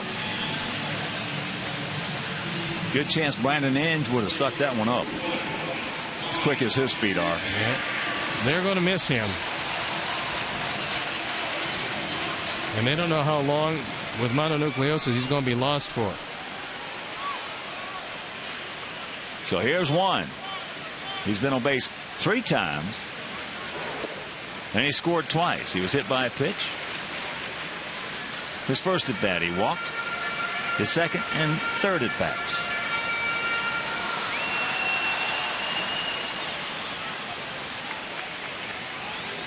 All right, one, take this fastball, hit it right into the gap.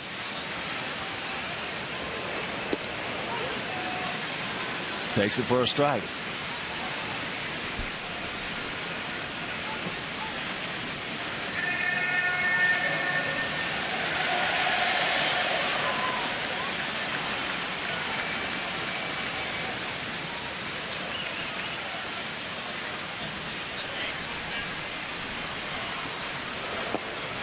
And count 2-1.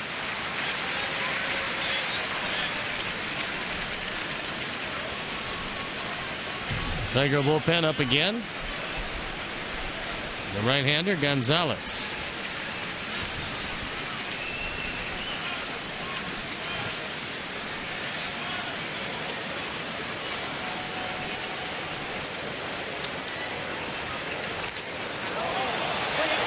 They're going to come to the plate.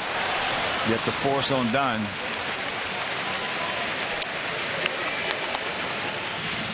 So that's out number 1.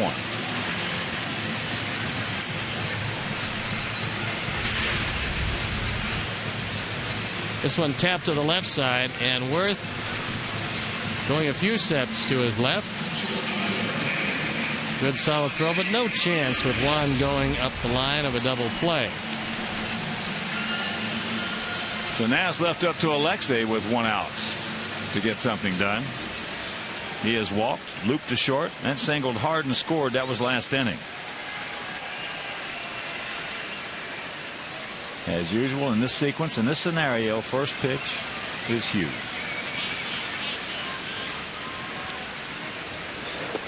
And advantage goes to Ramirez. Cabrera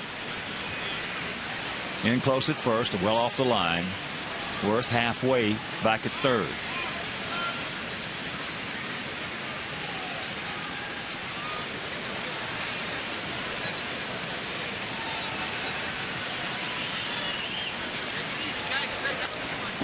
There it was.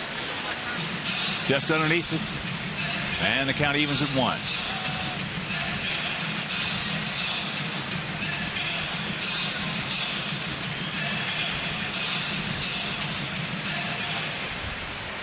Like I say, hitting .299 as he stands up to that dish.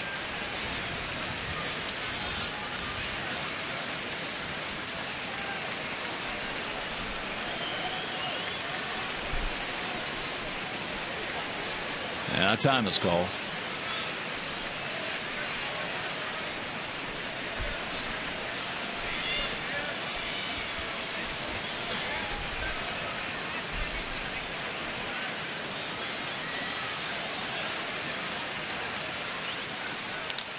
And this should be.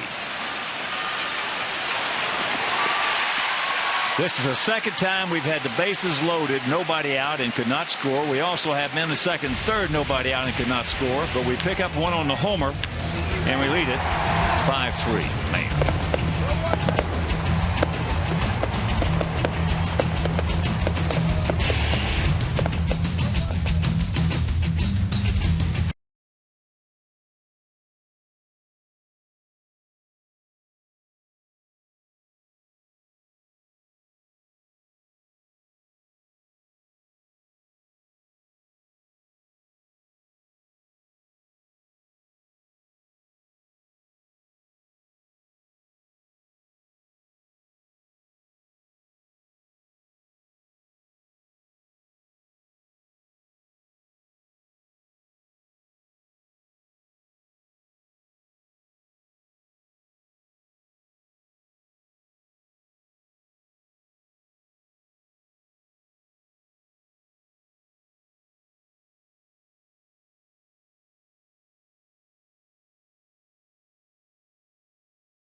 The top of the sixth inning.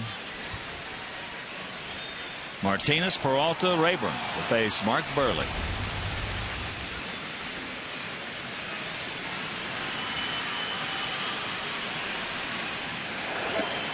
First pitch. I don't think I've ever seen that in 5 innings.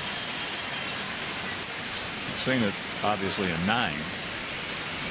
Thousands and thousands of games that I've seen. But in 5 innings, I don't think I've ever seen it. Bases loaded twice with nobody out. Can't score. Second and third with nobody Second out. and third and can't score. I mean, you got to be driving him crazy. Well, that's why this becomes a big out ahead of Peralta, who swung the bat well into at bat. 1-2 the count. Because by rights, which should be probably a 6 or 7 run lead at this point, there's only a 2-run lead.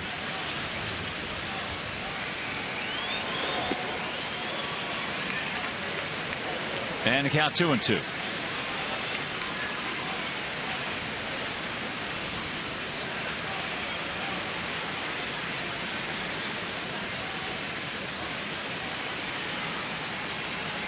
Outfield straight up, spread out.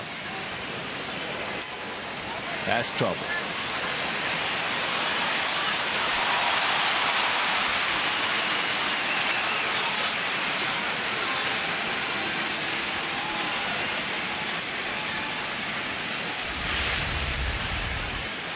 Martinez with his first hit of the night. Doesn't get a whole lot of it. Drops it in front of Alex. Looks like he was looking at Juan Pierre. He was. And slowed down. Instead of just coming, yelling for it and taking it.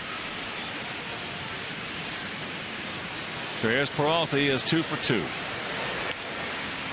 Pops this one up. And that's out number one.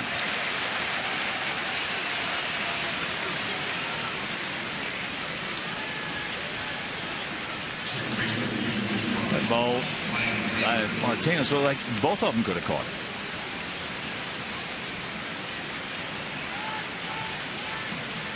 So here's Rayburn. He's hit into a 6-4-3 double play, and then back in the fourth inning with a couple of guys on, he hit a rocket right to Alex in center field. Thank goodness. I mean, right at him.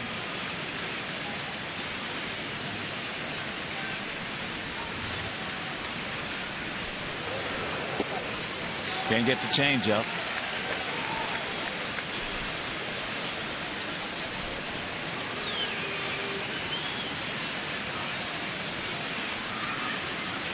Atlanta came back to defeat the Mets 6-3 up at City Park. And the count evens at 1. Going to the ninth in Cincinnati, Reds lead the Dodgers 2-1.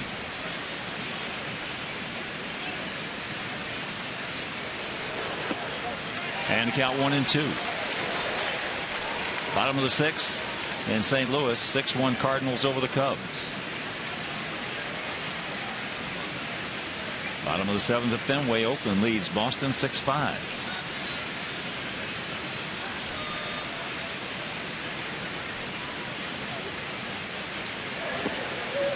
He gone. 2 down. Just got outguessed. That ball had the plate. Watch where 4 shows up. So 4 strikeouts. And that'll bring up Alex Avila, who is 0 for 2. He's gone out to left, and then he went out deep on the track, dead away center. Yeah, Oakland leading Boston 6-5. That 3-game sweep we gave them might have put a little dent in their ego. So they were killing the ball prior to us getting in there. Yes, they were. First pitch strike.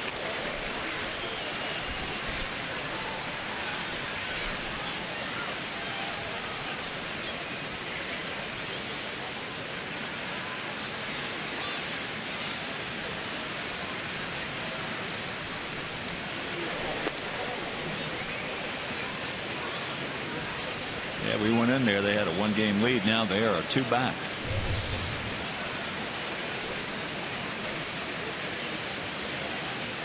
Of the Yankees.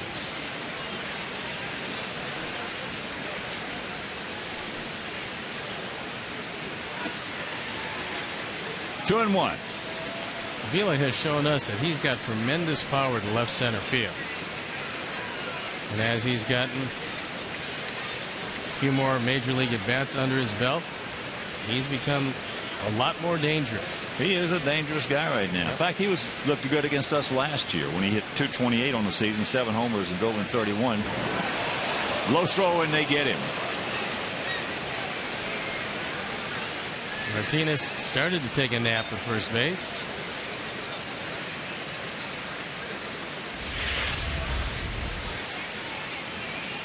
Drove back under a high throw.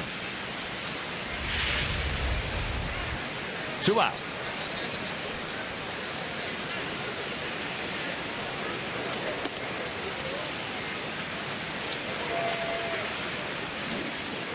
Three and 1 to count. Danny Worth in the on-deck circle.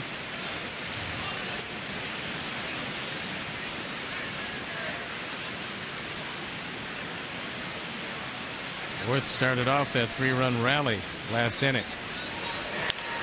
And that's right to Brent. Softly hit. And that'll retire the side. We'll go to the bottom of the 6th. 5-3 White Sox.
fan's best friend.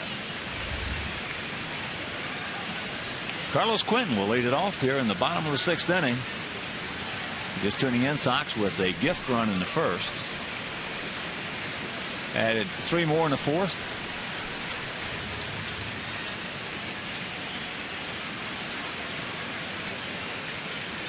And those 3 runs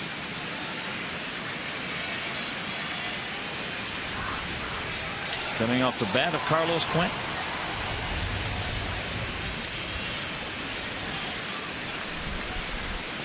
Then they came back with 3 in the top of the 5th. We added 1 in the 5th. And a home run by Brent Lillibridge. If you missed that home run by Quentin. Carlos got one on the outside part of the plate and took it into the bullpen. It's okay if you to hook it when you get one on the outside part of the plate that's coming to you. You get one on the outside part of the plate that's going away and you try to hook it. That doesn't work too well. No, that's the ground ball to the left side. Extra base hits. Carlos Quentin leads the parade with Curtis Granderson second.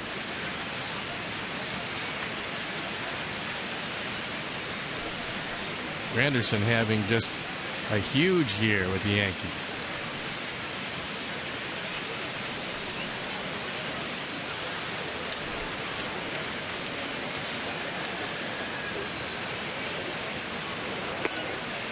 That's high and wide.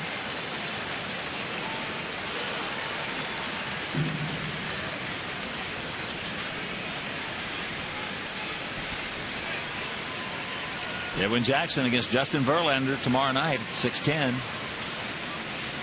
Make your plans to be with us here at beautiful US Cellular Field. Good night. Check it up. And the count 2-2. And that will be fireworks tomorrow night as well. Ryan Bruni loosening up in the pen. Art Burley has given up 10 hits through 6 innings, but just 3 runs. And he leads by a pair for the moment. Full count.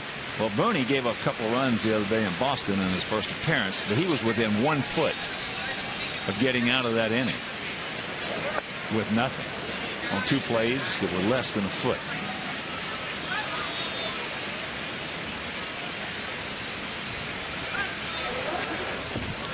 Well, we got one there. Yeah, get me over. It was up and out over the plate, and Carlos's eyes lit up. Those 3-2 get me over breaking balls have a tendency to go a long way. The last one in a similar spot went out of the park.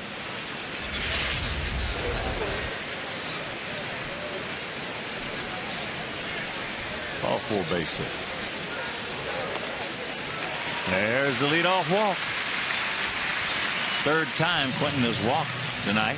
2nd walk issued by Furbush. And 7th of the night issued by Tiger pitchers. They've been very generous. Here's AJ. He is 2 for 3 with 2 doubles.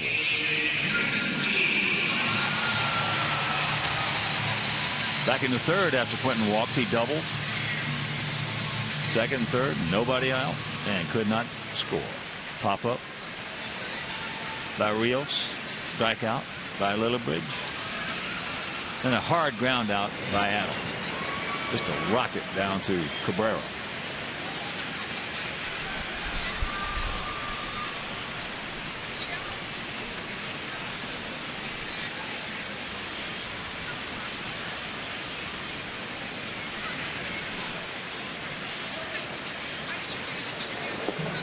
Takes ball 1.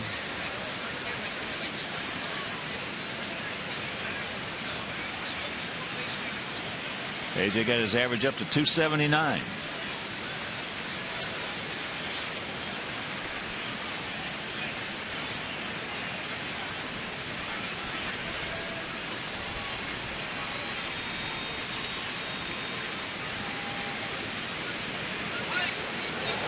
Breaking ball.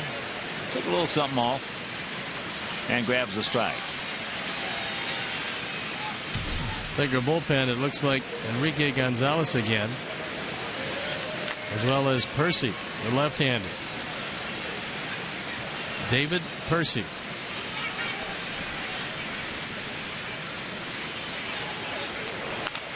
Another breaking ball. That's fair.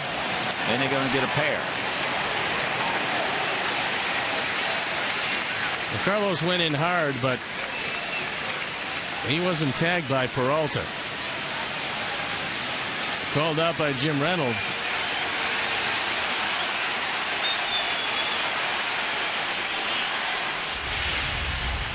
We'll take another look at it. Once a tag is made, as it is there, you got to put the tag on him. Ball beat him by plenty. But it didn't appear that he tagged him before his foot got the bag.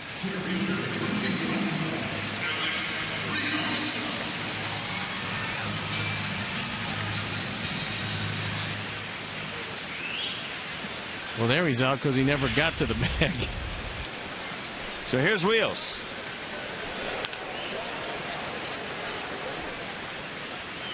He is 0 for 3.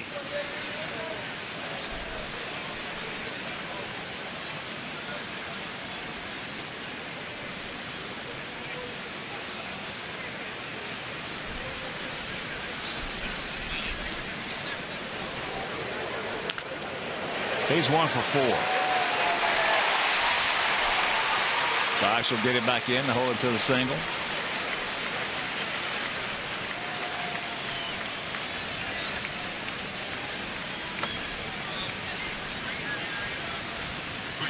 So here's Littlebridge, 1 for 3, cranked out his 7th homer.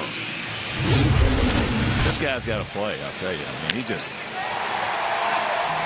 well, outside of Canerco and Ramirez, he has been the best player on our club since they've been playing. When you get careless with a fastball to him, he hits it hard and he hits it a long way.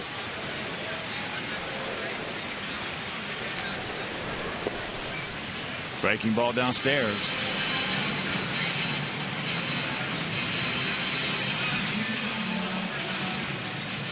Littlebridge, in 68 at bats, has 7 home runs,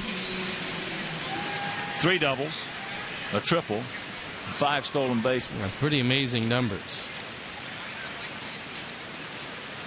And again, when you scuffle like we did for the last couple of months, starting to come out of it now, it gets to be a thing of playing the hot hand. You always have to play the hot hand. Well, sometimes you can coast a little bit if you hadn't played so bad up front. So when you're 9 games down in the loss column, those hot hands got to play. Well, the regardless of whose feelings get hurt. The Cleveland pitching is starting to disintegrate somewhat.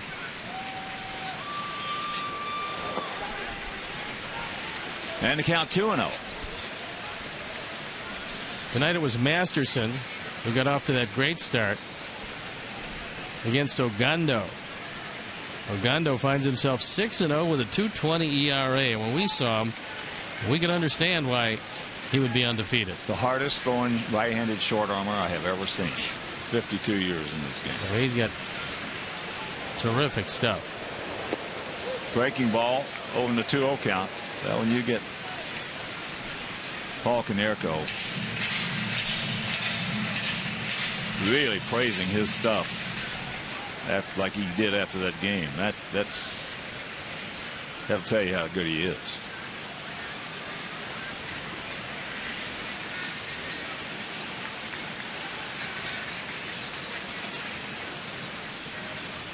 Two out to 2-1.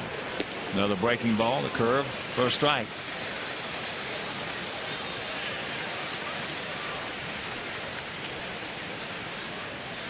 Twelfth inning in Pittsburgh, 1-1 tie with the Phillies.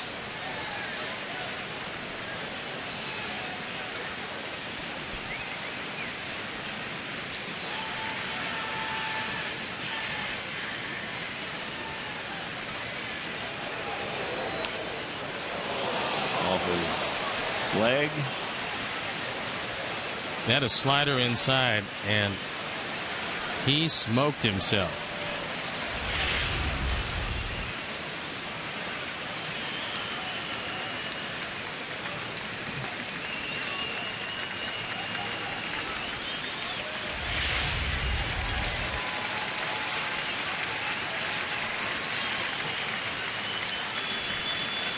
It hit him above the shin guard. Looks like it got him right off the knee.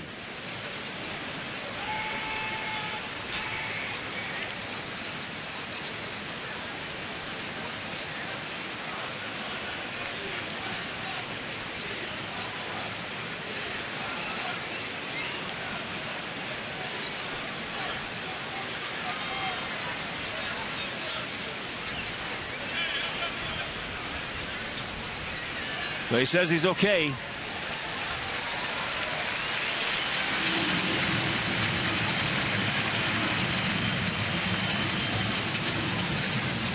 And we'll go again with 2 out and the 2-2 count.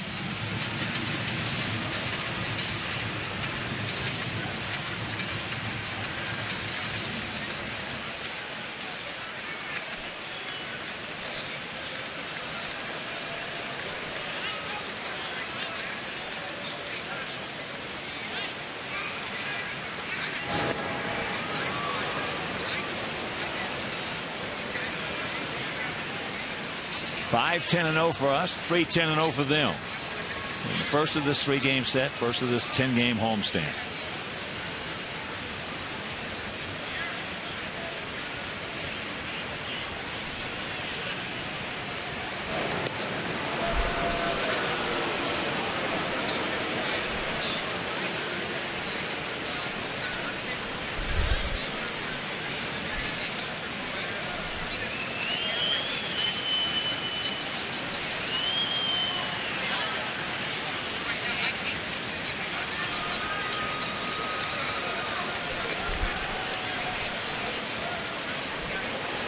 Tries another curveball. And the count goes full.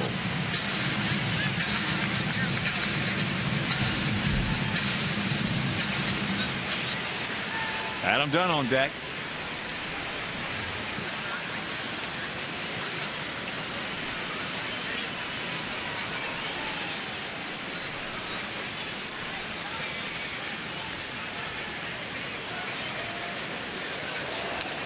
Just got a piece of it. He got his fastball and fouled it straight back.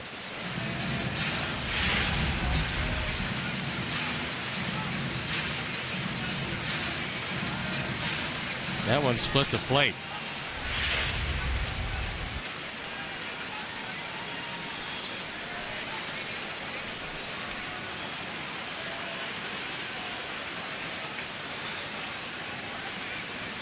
And once again, the payoff. Nope. Boston now calling on Bobby Jenks as they've taken the lead over Oakland. Bobby came in for that 1 inning against us, if you missed it, the other day. And fortunate to get out of that one. There was, every time we swung a bat, it was a rope hit someplace. Yep. Lillibridge hit one 2 inches from going out of there off of him. The top of the Green Monster. Well, Brent hit 2 high off the wall and then finally hit one over the wall. So he had a terrific Boston. Yeah, that one that hit the top of the wall, that's about as close as you can get.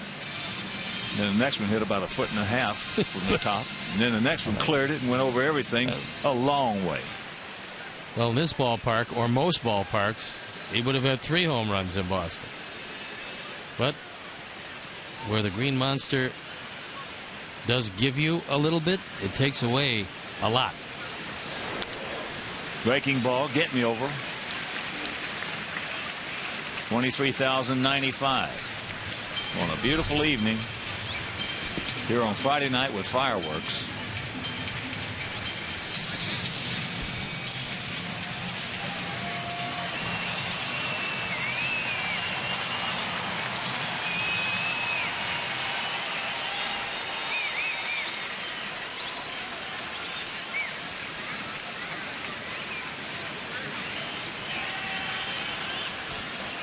And once again, the 3-2. That ball hit high into center field. It's can of corn. Austin Jackson is there, makes the catch, and that'll retire the side. Nothing across. We're into the 7th, leading by 2.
nightly on GMC Sportsnet Central. Coming up tonight, up to Postgame Live, we will have the latest on the NFL lockout, plus a Game 3 preview of the NBA Finals. So join Chris and Gail for GMC Sportsnet Central tonight. After Postgame Live, only on Comcast Sportsnet, fans' best friend. It's Brian Bruni that comes into the game.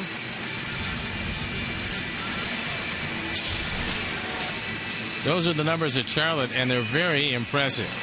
30 strikeouts in 20 2/3 innings. He came out for 1 inning of work. Actually, 2/3 of an inning.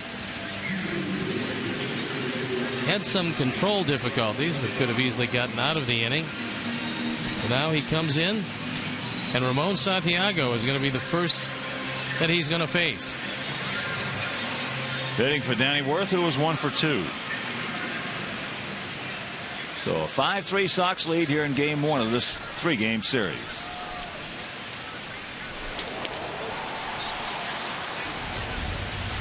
The biggest mistake that Brian made the other day in Boston was walking the guy. Outside of that, as I said, 2 plays that could have been made, weren't made, by a total of about a foot. There's a strike. And Santiago has been very pesty against us.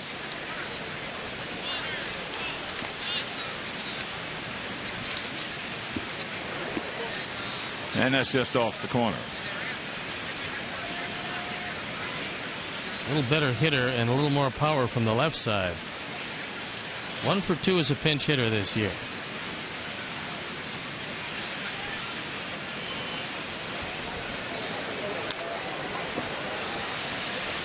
So the count evens at 2.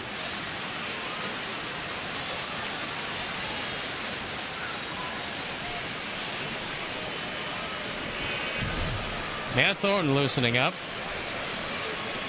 He's no doubt getting ready for Brennan Bosch if the inning goes that far.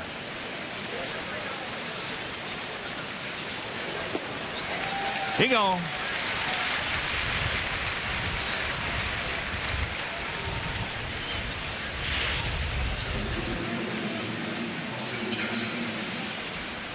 Looks like that might have been a splitter, but it sailed. Didn't go down. It was either a high change or a high splitter, one of the two. As here's Austin Jackson, who's 1 for 3.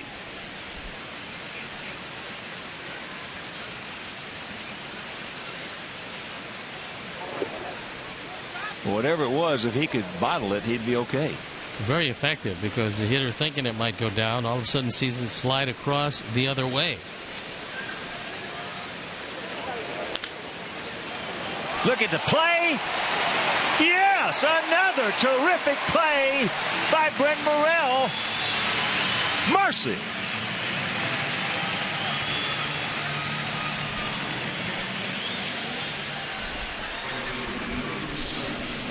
Here's our Home Depot doing more on defense, and it's been the Brent Morrell show. Boy, has he had a good night. Now, that was a good one. That was a force out. This was a pretty good one. Good solid throw across. This was a terrific play. That was a hard hit ball.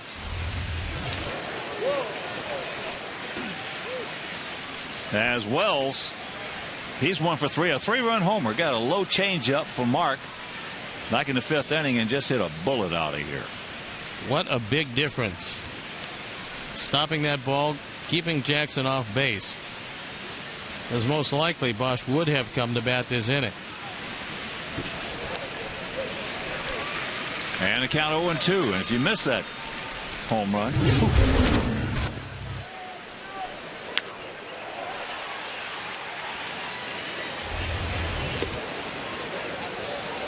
One and 2 the count.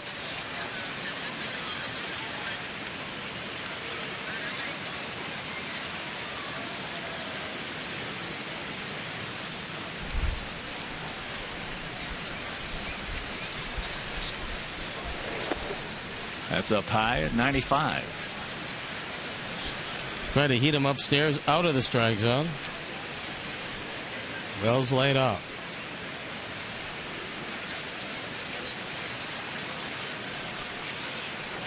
Again.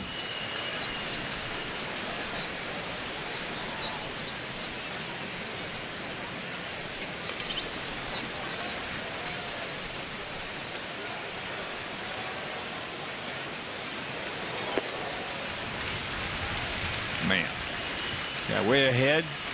And he's going to take him down now. We pretty much were sure that he was not going to allow Bruni to face Bosch, so it's going to be Thornton against Bosch. And we'll step out. The Sox have a 2-run lead. It's getting late.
Sox new restaurant and bar is now open, offering a full menu from Gibson's Restaurant Group. Bacardi at the Park is a great place to meet your friends and watch all the action over 70 flat screen HD TVs. So with or without a game ticket, Bacardi at the Park is open to fans at 11 a.m. before all home games.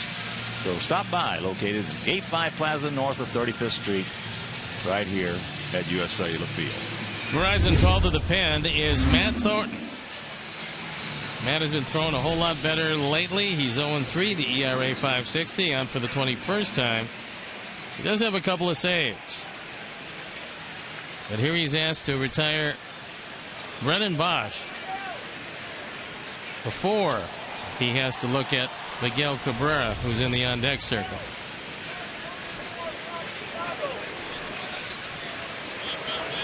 Bosch 2 infield singles, one of them.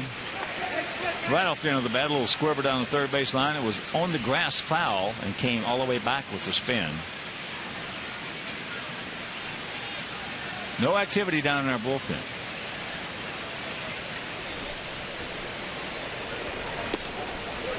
There's a strike. And the count 0-2.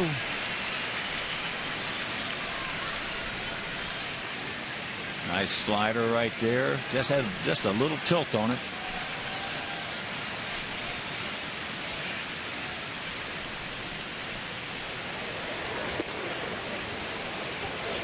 That one at 95. And the count 1-2.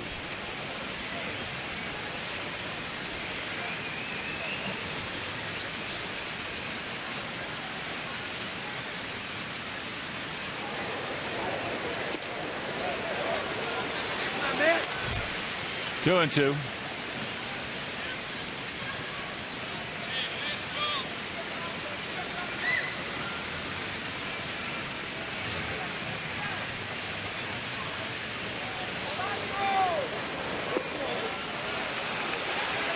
Well, it could be the biggest pitch of the ball game, because there's no way in the world you want to face Cabrera as the go-ahead run. Well, Bernie had Wells 1-2, walked him.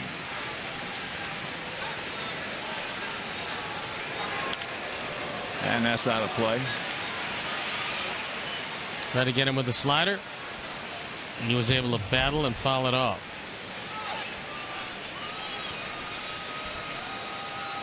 There's a man you just as soon see leading off in the top of the 8th inning.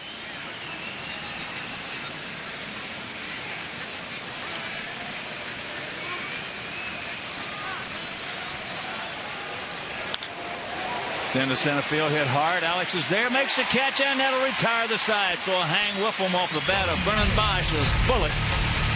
7th inning stretch, 5-3 White Sox.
Third base.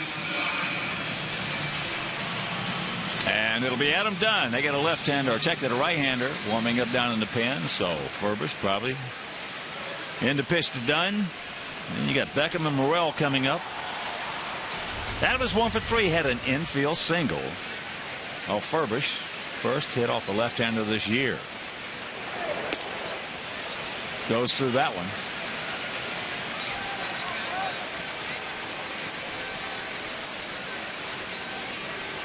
Toronto beats Baltimore 8-4 at Oriole Park. Atlanta came back to get the Mets 6-3 at City Park. Pittsburgh in 12 beats Philadelphia 2-1.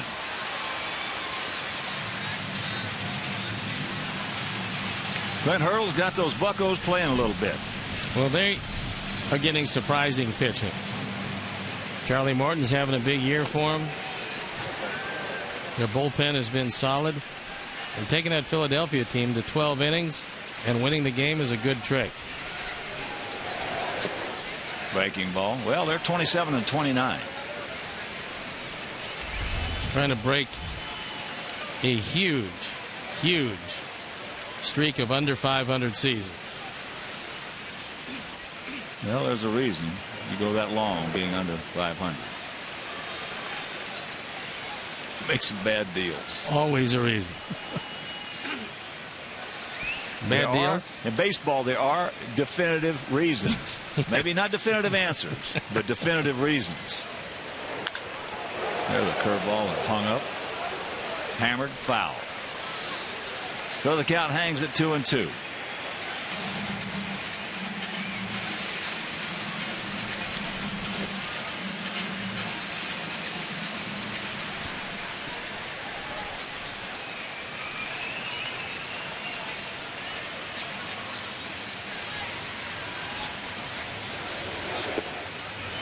Good eye, full count.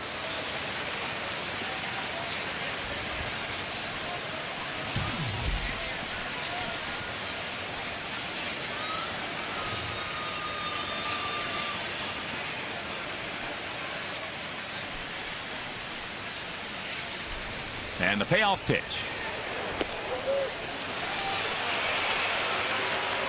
That one had the whole plate.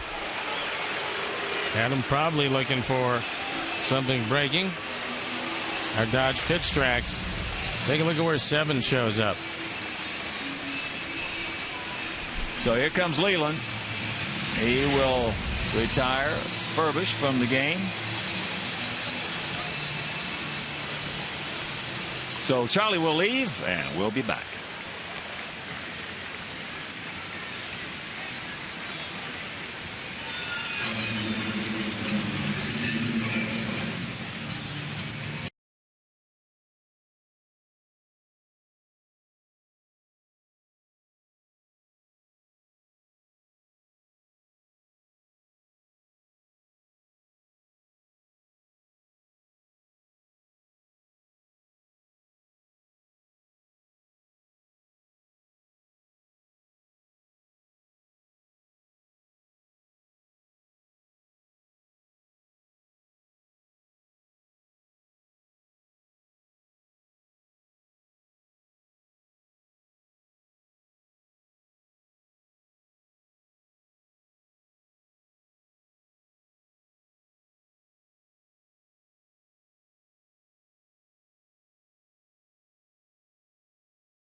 Games, including the BP Crosstown Cup Series against the Cubs and matchups against the Twins, the Yankees, and Red Sox. So the Aussie plan is available right now. So call 312-674-1000 or visit whitesox.com. And our Verizon call to the pen, Enrique Gonzalez. He of the no record and of the 12+ ERA. 1 out. First pitch to Gordon is outside from the 28-year-old right-hander. 5'10", 225 pounds out of Bolivar, Venezuela.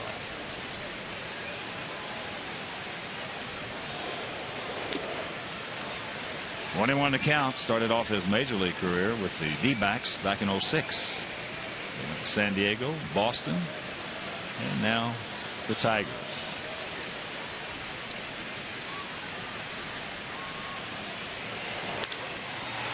That's high in the center field.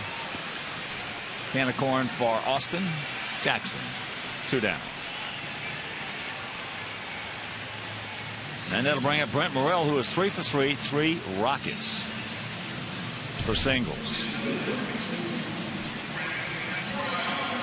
David Percy continues to loosen in the bullpen.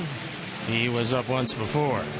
In that Pittsburgh 2-1 victory over Phillies in 12 innings, they had 33,861 in attendance.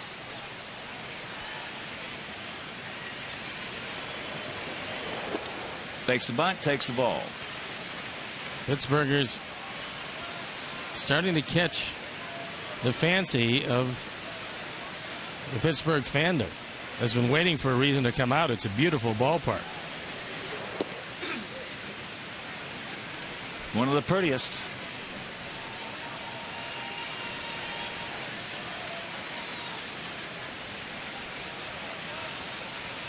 Five 10-0 for us, 3-10-0 for them. And the count goes to 2-1.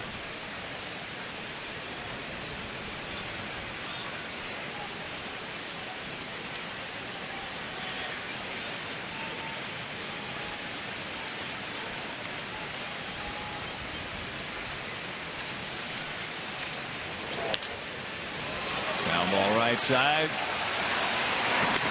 And they just do get him. So that's a 1-2-3 inning, and we'll go to the 8th, leading 5-3.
as usual, resplendent in a blue shirt. And first pitch to Cabrera, who is 2 for 2. He walked in the first, singled in the fourth and fifth.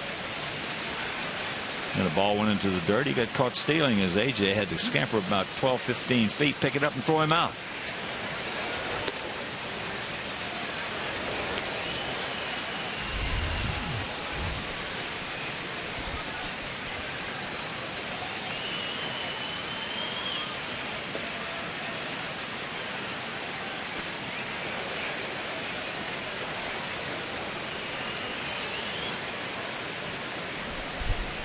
And the 2-1 pitch.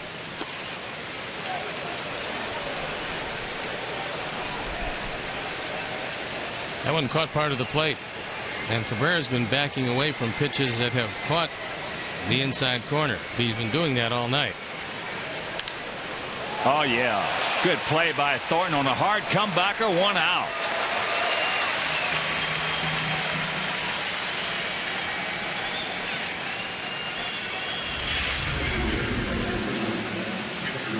Cabrera takes it right back up the middle. Fortunately to the glove side of Matt Thornton. He's able to make the play. Yeah, that was hard enough. If it was on the other side, no chance. Nope. So here is Martinez, 1 for 3. A little soft single into left field. And he's got a hard single in the right field. That's why that play by Matt looms a whole lot larger.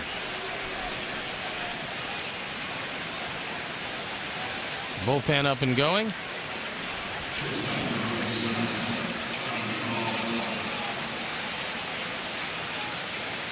So here's Peralta.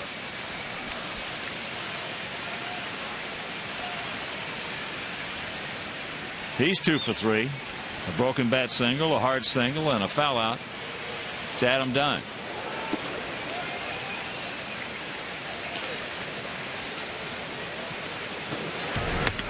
Sergio Santos loosening up in the pen.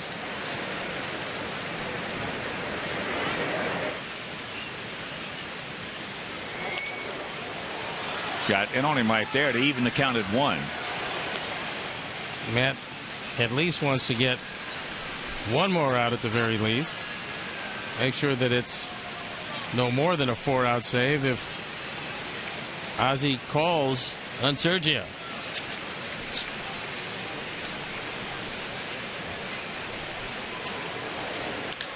Ball hit hard, and it's going to fall in there for a base hit as it sinks. So 2 hard singles, 3 hard balls hit off Matt here in the top of the 8th. And that'll bring up Ryan Rayburn. And a reminder, join us for Mullet Night and fireworks on June 24th. Sox versus the Washington Nationals at 7 p.m. Enjoy Mullet Night and postgame fireworks presented by Great Clips. So for tickets, 866 Sox Game or visit whitesox.com. 1 out, 2 on.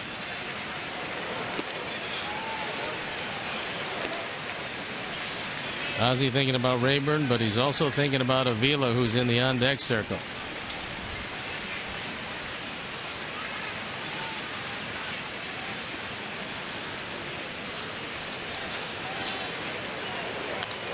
That's foul right back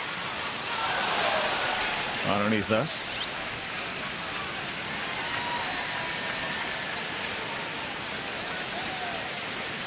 Ozzie shifting around his infield.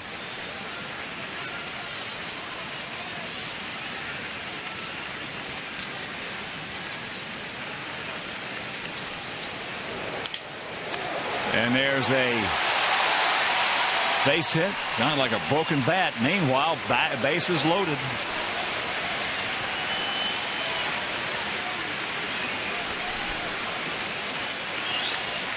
Well, Don Cooper has already told Ozzie that Sergio is ready. It is a broken bat. The bat shatters in his hands. But he gets enough to just get it by. And here comes Coop to talk with Thornton. Facing Avila.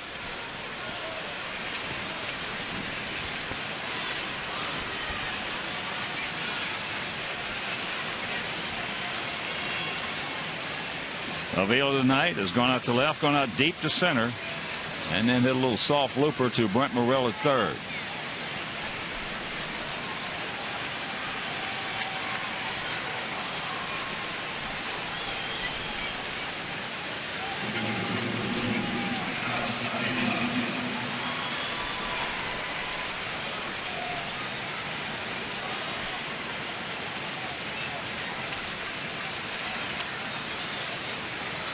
Sacks packed with Tigers here in the top of the 8th. 1 out. And the Sox lead at 5-3. That ball hit hard into left field. Here back, reaches up, makes the catch. Gets it back in as Martinez scores. Beautiful play by Juan Pierre. Boy, that was a rocket. That gets over his head. It's at least a tie game, maybe more. As Juan Pierre going all the way back to the wall, drifting with this ball, makes the catch. Keeps it a 1-run game, but now Ozzie has seen enough with Matt Thornton. He's going to Sergio Santos for a 4-out save. All right, so Matt Thornton will depart, and we'll be back.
Pen is Sergio Santos, who's 2-1.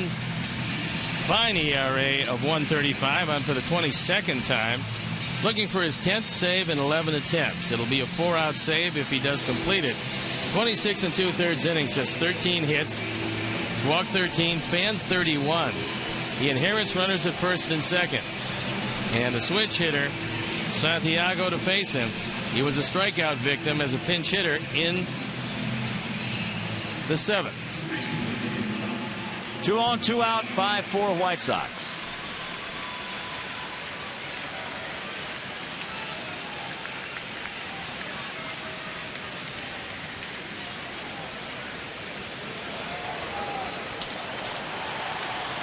Peralta at second, Rayburn at first.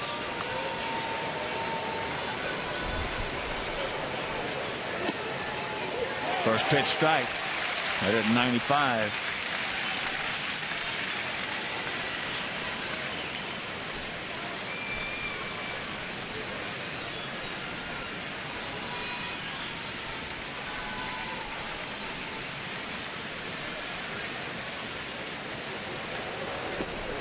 Change up.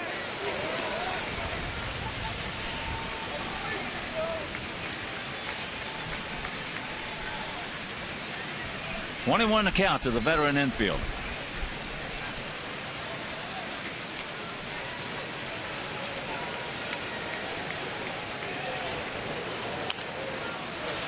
Another change up. Got away with that one up out over the plate.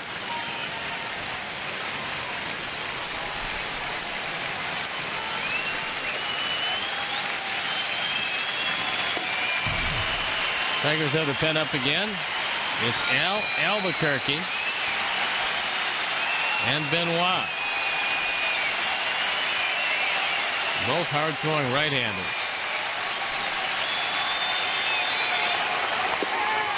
He gone. Slider. What a play by Juan Pierre.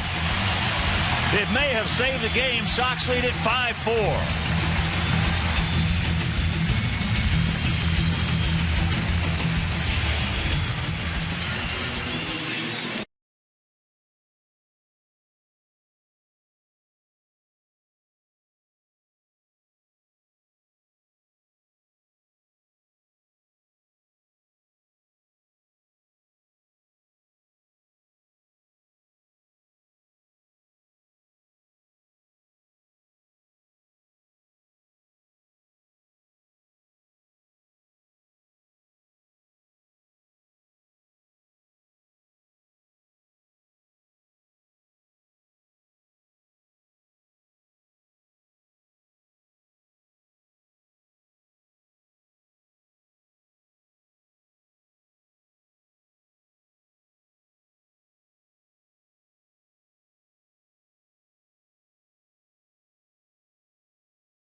And there's 2 more games with these Tigers, both tomorrow and Sunday.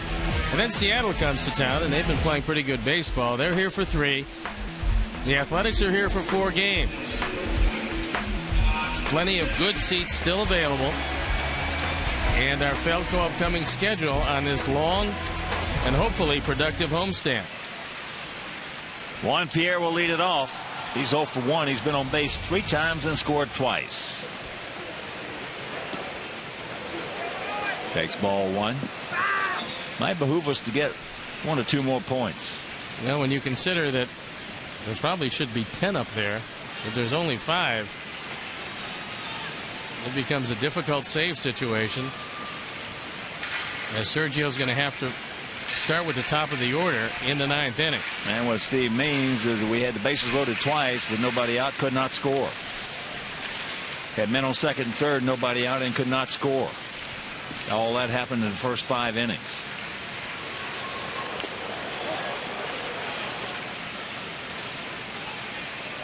Juan has really had a lot of problems this year with his bunting game. He's been able to sacrifice. He has a lot of those, but he's been bunting for a hit. That's caused him a lot of difficulties. He has 9 sacrifices. But the bunt for the base hit has eluded him. That ball hit deep. Way back. Wells at the ball. Looks up. You can put it on the board. Yes. Who wants to bunt? Juan Pierre. His first homer, and it's a 6-4 Sox lead. Mercy. Juan has a big smile on his face. He got every bit of that one. A Ford home run replay. And it looked like a little cutter or a slider.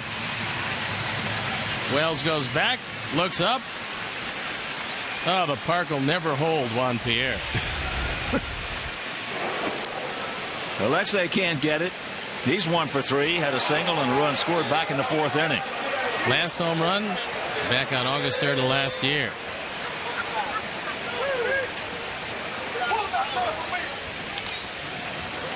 Little chopper. Santiago just does get him, even with a little bit of a double clutch. Nice play.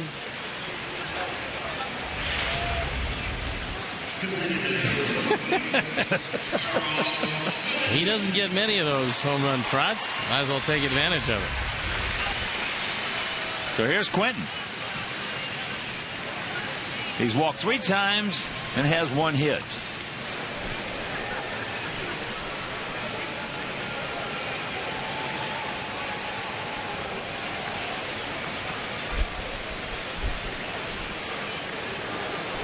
And that 1 hit was this back in the 4th inning with 2 on.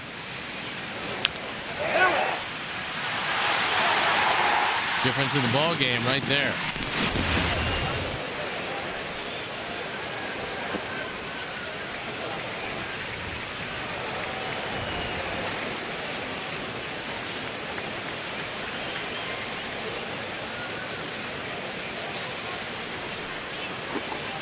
That is Juan's 15th Major League home run.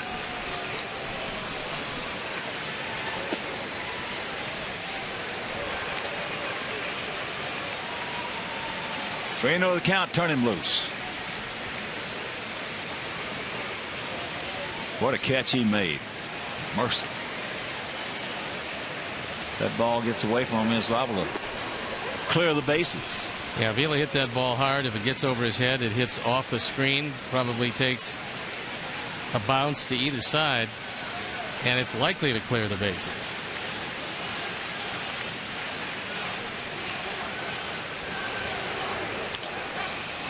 And that's popped up. Gonzalez makes the call.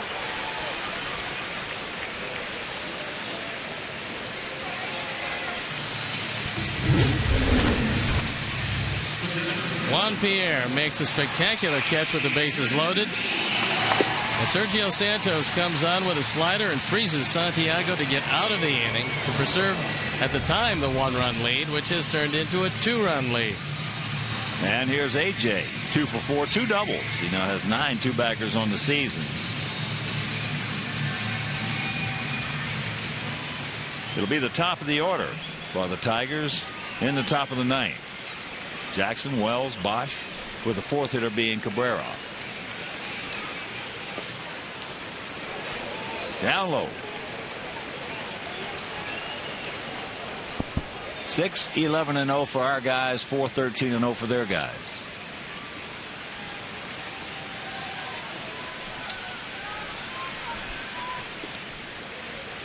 One and one to count.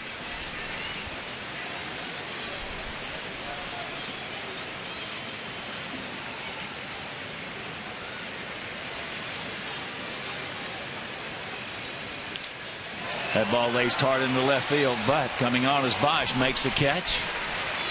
And that'll retire the side. But Juan Pierre's first homer of the season. Sox lead at 6-4.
20 or more guests during the 2011 season. Purchase a block of tickets or enhance your outing with one of 6 great party areas. Call 312-674-1000 to visit whitesox.com.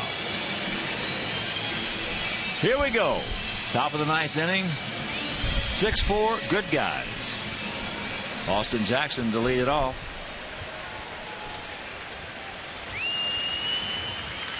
It's going to be Dirks in the on-deck circle. He's going to come out to pinch hit for Wells.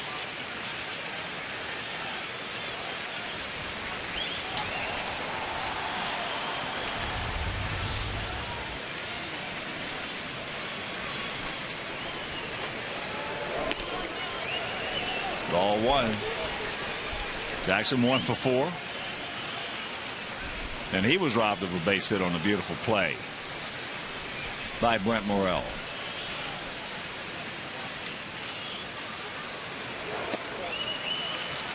Come on, Serge. 2-0 the count. No free passes. And no Cabrera Martinez.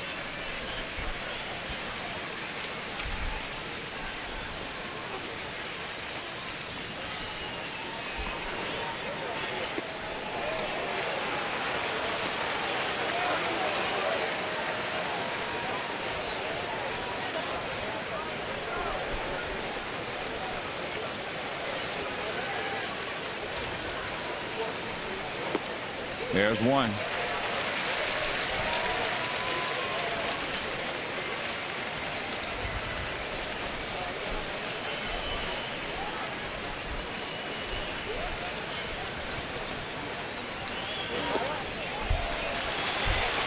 The dreaded leadoff walk. With a 2-run lead in the top of the 9th. So here's Andy Dirks. That's his second pinch hitting appearance. 257 overall. But a couple of home runs and 4 driven in. 25 years old. Out of Burton, Kansas.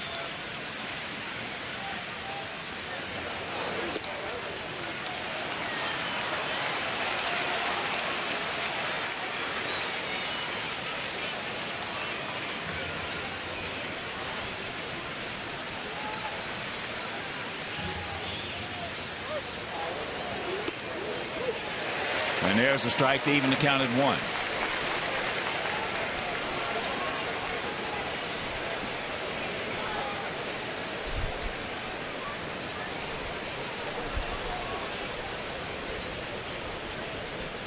Just a decent lead by Jackson.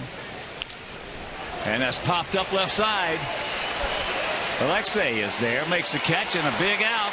The first out.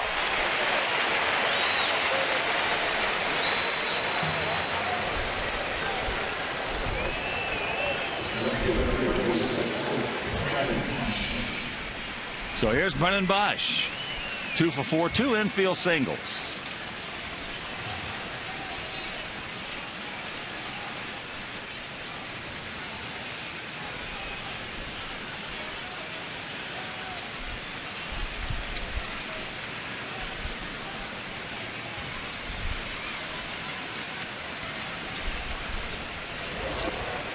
Starts him off with a changeup.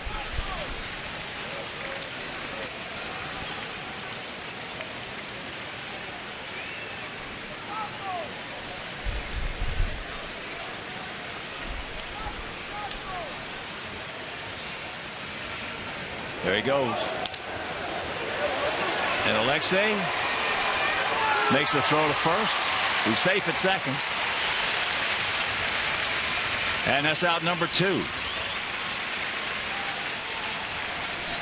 If Jackson wasn't going, this is a double play that ends the game. He breaks the bat, takes it right back up the middle, but Jackson is on the bag, and Alexei has to throw around him to get the out. And now Ozzie comes out. He's going to tell him how he wants to work Cabrera. That's what you want to put him on with an open base. You do not want to put him on. No, not with, well, that's the advantage of having Victor Martinez behind him. That's the reason they signed him.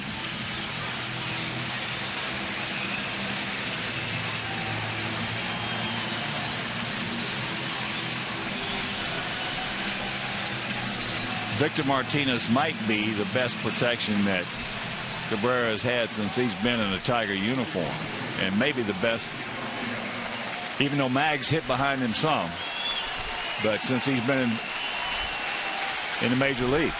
Well, Victor also gives you a switch hitter, and that's a huge why advantage. He's a protection. That's why he's the best protection he's had. That's blowing away.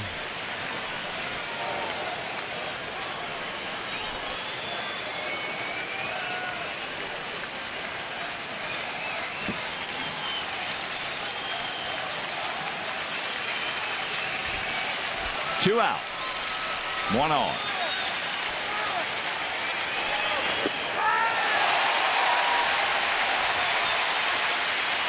You could very likely have said just stay with the slider.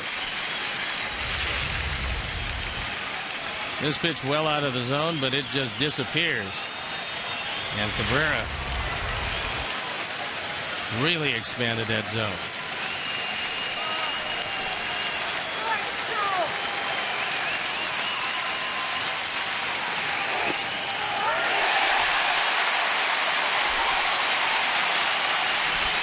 Well, top of the strike zone with another slider. He got away with one.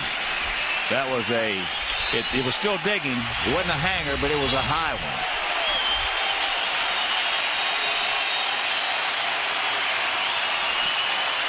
The 1-2 pitch. He gone, and this ball game is over. So they strike out Cabrera. And what, Stone Pony, what defense by the Sox tonight? Well, Brent Morrell came on first and made 3 great plays, but the play of the night, because it turned out to be the game saver, was Juan Pierre. And then Sergio Santos collecting a 4-out save, his 10th of the year in 11 chances. Big night for Pierre, not only the catch, but a home run. And a great way to start the homestand. Well, the Sox, after that big sweep of Boston on Monday, Tuesday, and Wednesday, had the off day yesterday. Did not kill their momentum. We had plenty of opportunities. If you just tuned in late, in the first 5 innings, had the bases loaded twice, could not score. Had men on second and third, nobody out, could not score. But we picked up 6 runs, and that just goes to show you, even though we blew those scoring opportunities, 6 runs, the big 3-run homer by Quentin, and of course the big one by Juan Pierre. Right now, let's go down to the field level. Sarah Cusack here in front of the White Sox dugout with Juan Pierre. Now, Juan, you are the guy that the team normally counts on to get on base. Not that often are you making the trot around the bases. Your first home run this season. Describe what went through your mind when you saw that one going out. I was trying to get on base like I normally do. You know, I drew a couple walks tonight. I tried to bunt and fouled it off. And the next pitch, you know, I hit it good. But usually the balls I hit like that are off the wall. So I was running hard and trying. This is one of the few times you actually see me smile on the field. I think all the guys get a kick out of me hitting a home run because it's not too often. Juan, you owned the 8th inning. Not only did you have that home run, but also an incredible catch with the bases loaded. When you were tracking that ball, did you think you were going to get to it? I knew I had a chance. You know, I knew it was a tough ball to go after, and Avila hit the ball well, and I tracked it, got a good jump on it, and made a good catch, and it felt good definitely to make the catch behind Thornton because I missed a couple balls behind him this year, so it felt good to get him out of the jam. Juan, you get your first home run this season, but, you know, even more importantly for the team, first win against Detroit, a team you're chasing in the division. You break a 9-game losing streak against the Tigers. What can you build on? Definitely a big win. They had our number for the last 9 games, and to come out to start off this series with a big win like that, and hopefully we could catapult it in to tomorrow and hopefully win the series. But it's definitely, every time you get a win in the division, it's a big win. All right, thanks, Juan. Congrats. Thank you. All right, Hawk, back to you in fireworks tonight. All right, Sarah. And let's check out our GMC player of the game. It is our third baseman, Brent Morrell, who hit 3 rockets tonight with 3 base hits, 3 brilliant plays. Our GMC player of the game. So for my partner, Steve Stone, our director, Jim Angie, our producer, Mike Leary, our associate producer, Dave Ross, our technical manager, Mark Harper, the executive producer, Jim Corno Jr., for the mayor, Mean Joe Grube.